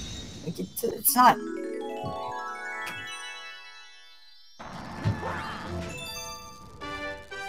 It doesn't make much sense, because you'd think it starts beeping when, like, you need to finish up and change the battery, but it's been beeping the whole run. 3 hours, you're fine. I wouldn't be surprised if someone's an entire 120 on the last battery slice.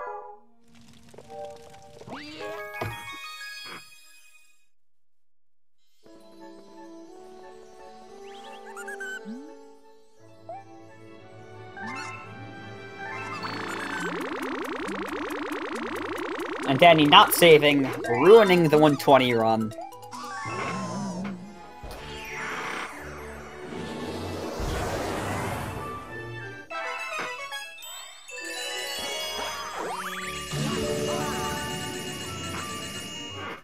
Now, we'll see how Miamix handles Drip Drop.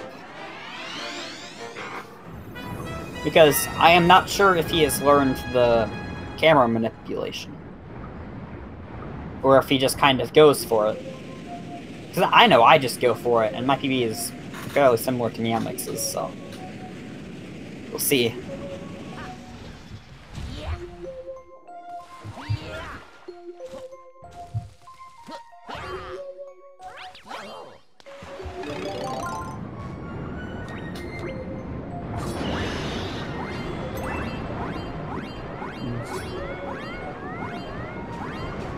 Yeah, it's a piece to be the more just explore until you find a shell, and then throw.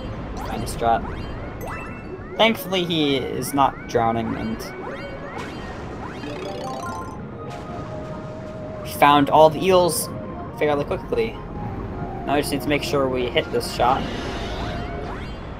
As the green shells do not...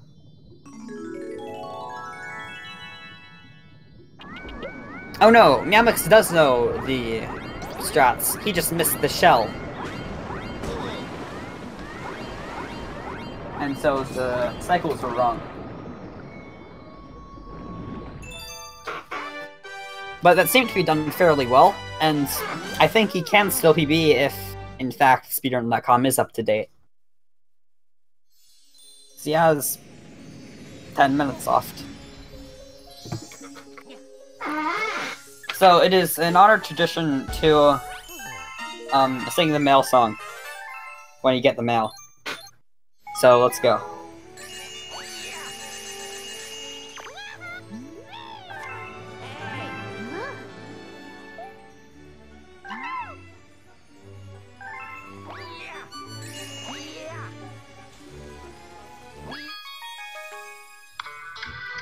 The mail, it never fails. It makes me wanna wag when it comes. I don't know what instrumental is. It's the mail, it never fails. It makes me wanna wag my tail. When it comes, I wanna wail. Mail! Okay, that was really stupid. There you go.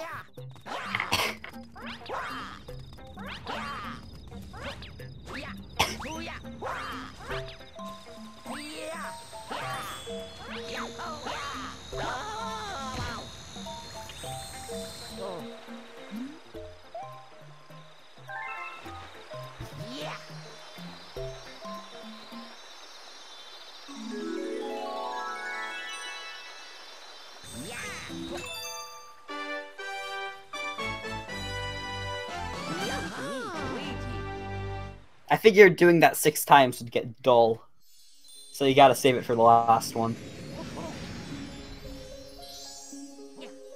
Yes, Luigi's actually playing hide-and-go-seek with the stars. 4-minute Beach Bowl 1 split. Ah, that's what he was upset about earlier. Jeez. I'm not used to Beach Bowl 1 being hard star when I do runs, because I just 2P jump up everything, and it's free. I know that one of the world records that Valu got once had a death in Beach Bowl 1. Which is hilarious, because you're nowhere near a pit. And you think the largest mistake you can make is falling off when trying to do waterfall jump. But no, Valu died.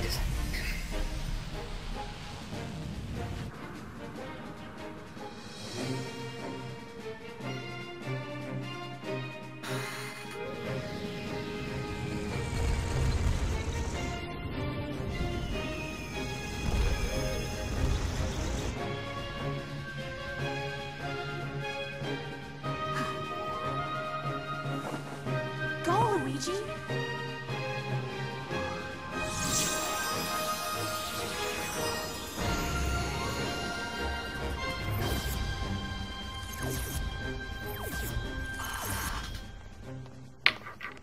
So,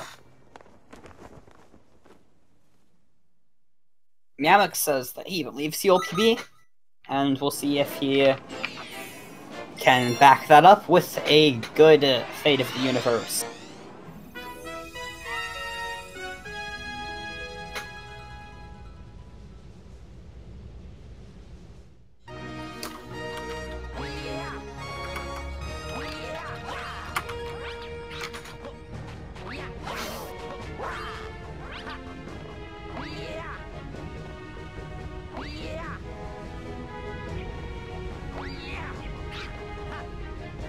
Not moving fast enough, actually? No, we're not going for a voice cycle. I think he was fast enough to get it if he tried and knew the right way to get the lava or fire boost, but...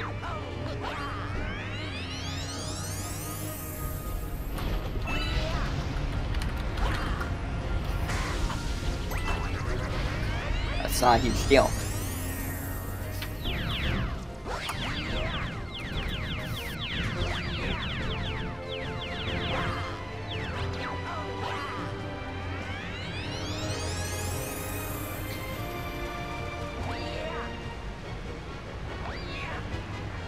I'm now doing much of the same thing that Danny did earlier.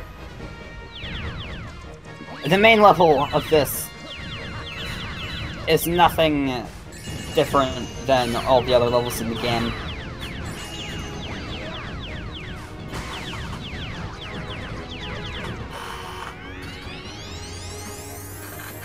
There's no cool final level skips or anything.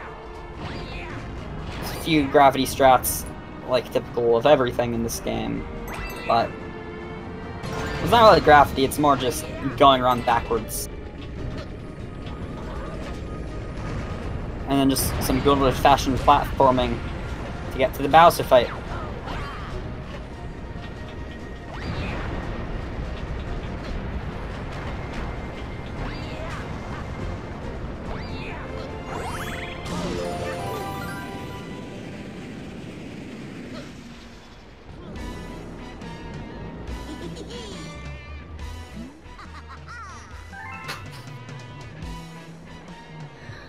Luigi!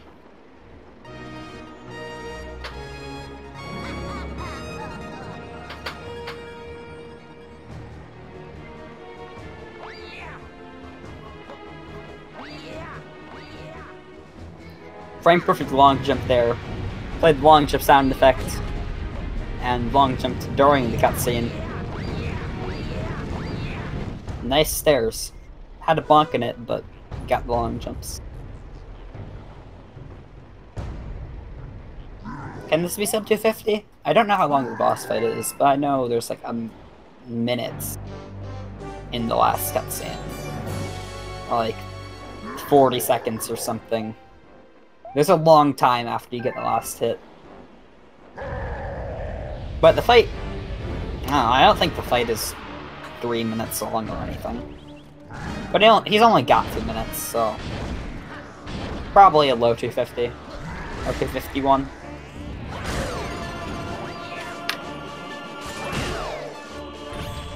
By low 250 I meant the 10 minute, not the 1 minute.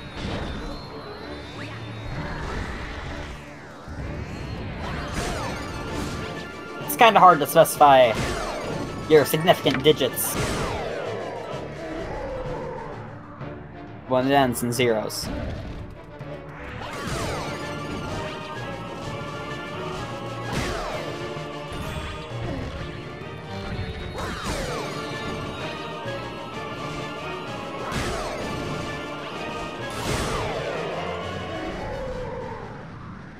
Yeah, this isn't looking like a sub 250. But still a nice PB. I think he may be bopping me, actually.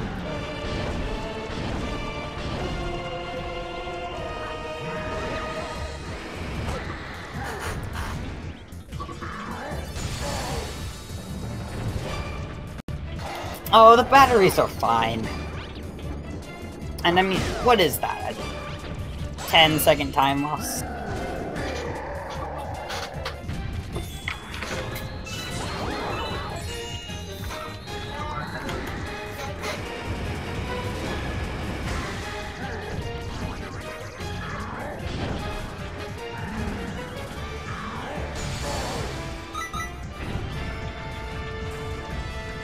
Beep beep.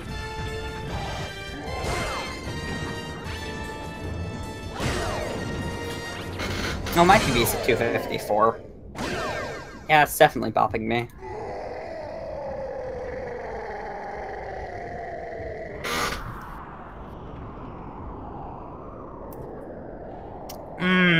So close to sub 250, but it's not happening. This cutscene is so infuriating because, like, when you're close to getting a time, you can just see it slip by during the cutscene.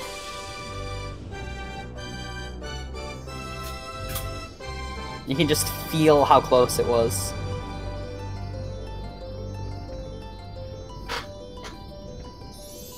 And And here we go, Miamix finishing with an SRL time of 2:50.19.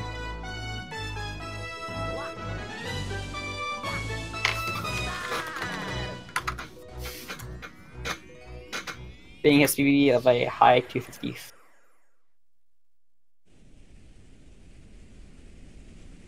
I'll see if we can have Miamix in here for an interview. Oh, I should click done.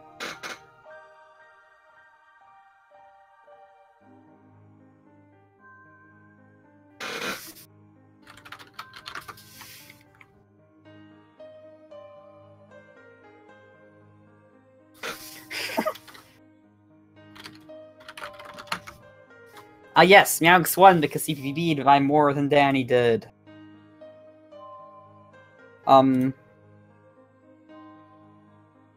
What's next?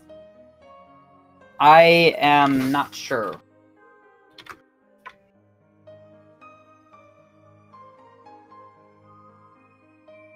You can see the speed gaming schedule overall down on that link, and see the next Galaxy race, which actually is commentary from Miamix, will be on at 9 p.m. Eastern tonight. So that's in 2.5 hours. Plenty of time to do a Galaxy run yourself if you're good. Hi Miamix, I pulled you in. Hello. So, how was your run? Because you got a PB, but you seemed quite frustrated in chat quite often. Yeah, the run wasn't good. I spent like at least a minute, maybe 2 extra on Beach Bowl 1, so that was not good. Yeah, Beach Bowl 1 is pretty hard with the normal strats.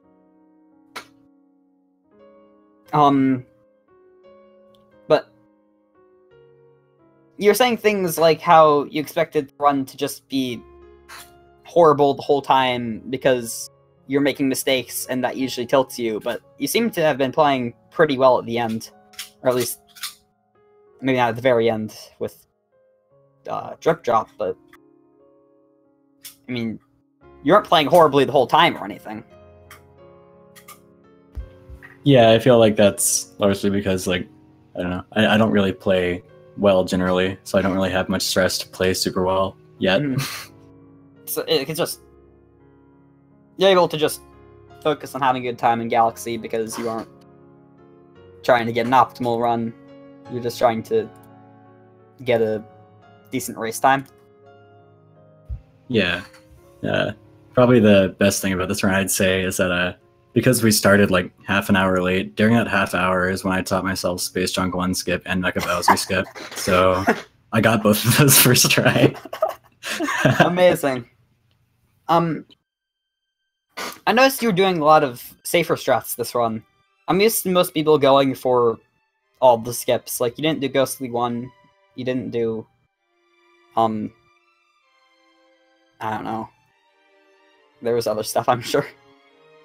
Yeah, I still haven't actually learned some of the easier skips, like Ghostly 1, the key skip, Ghostly Secret, although I feel like that's a bit harder probably. Yeah. I don't go for the tree jump in Gold Leaf Comet. Right. Only in 3? Yeah. Because in Comet you can lose the race if you spend too long. Yeah, like I usually get it pretty quickly, but just in case. And I would recommend learning Ghostly 1 skip because, I mean, I did that my first run and got it pretty quickly. I mean, I went for it in my first run, I didn't get it. So you just haven't done it? Yeah, it's only been like a little over a year and a quarter since then, so I don't think I'm quite ready. So, how are your batteries? Because chat was freaking out over that whole... They seem to be fine right now. I had a full thing of batteries right next to me the entire run, so it would have been fine. And what if those ran out too? It would be very impressive for 10 batteries to run out in the course of 3 hours. Oh, you have 10 batteries, I see. I thought you meant 2, as in a full Wiimote. Not a full No, like battery a full pack. pack of batteries. Okay. Oh, is there anything else? Wow. We went so long that Danny's Wii stopped responding. Or, is there anything else you want to say? GG on the PB, Danny. I don't think Danny PB'd. No, I didn't PB. I was plus 43 on it. Oh, the live split lied to me. That's unfortunate. I'm sorry. Yeah, Good job, live Nicholas split PB. has. Yeah, live split has some other system. I don't know. Hmm. I think that was like my previous race time, the 2:32:56. That's in parentheses. Yeah. Like SRL PB. Yeah, Yeah, like SRL says you improve your personal best, but that's your Right. race PB. correct. Gotcha. Well, still, good job. It's a really good time. Yeah, thanks. And congrats to you on the PB as well. Thanks. Okay, I think we're done here then. At 9 p.m. on Speed Gaming 5, there will be a Galaxy race between Artemis and Admi, and let's see if there's anything coming up on this channel soon.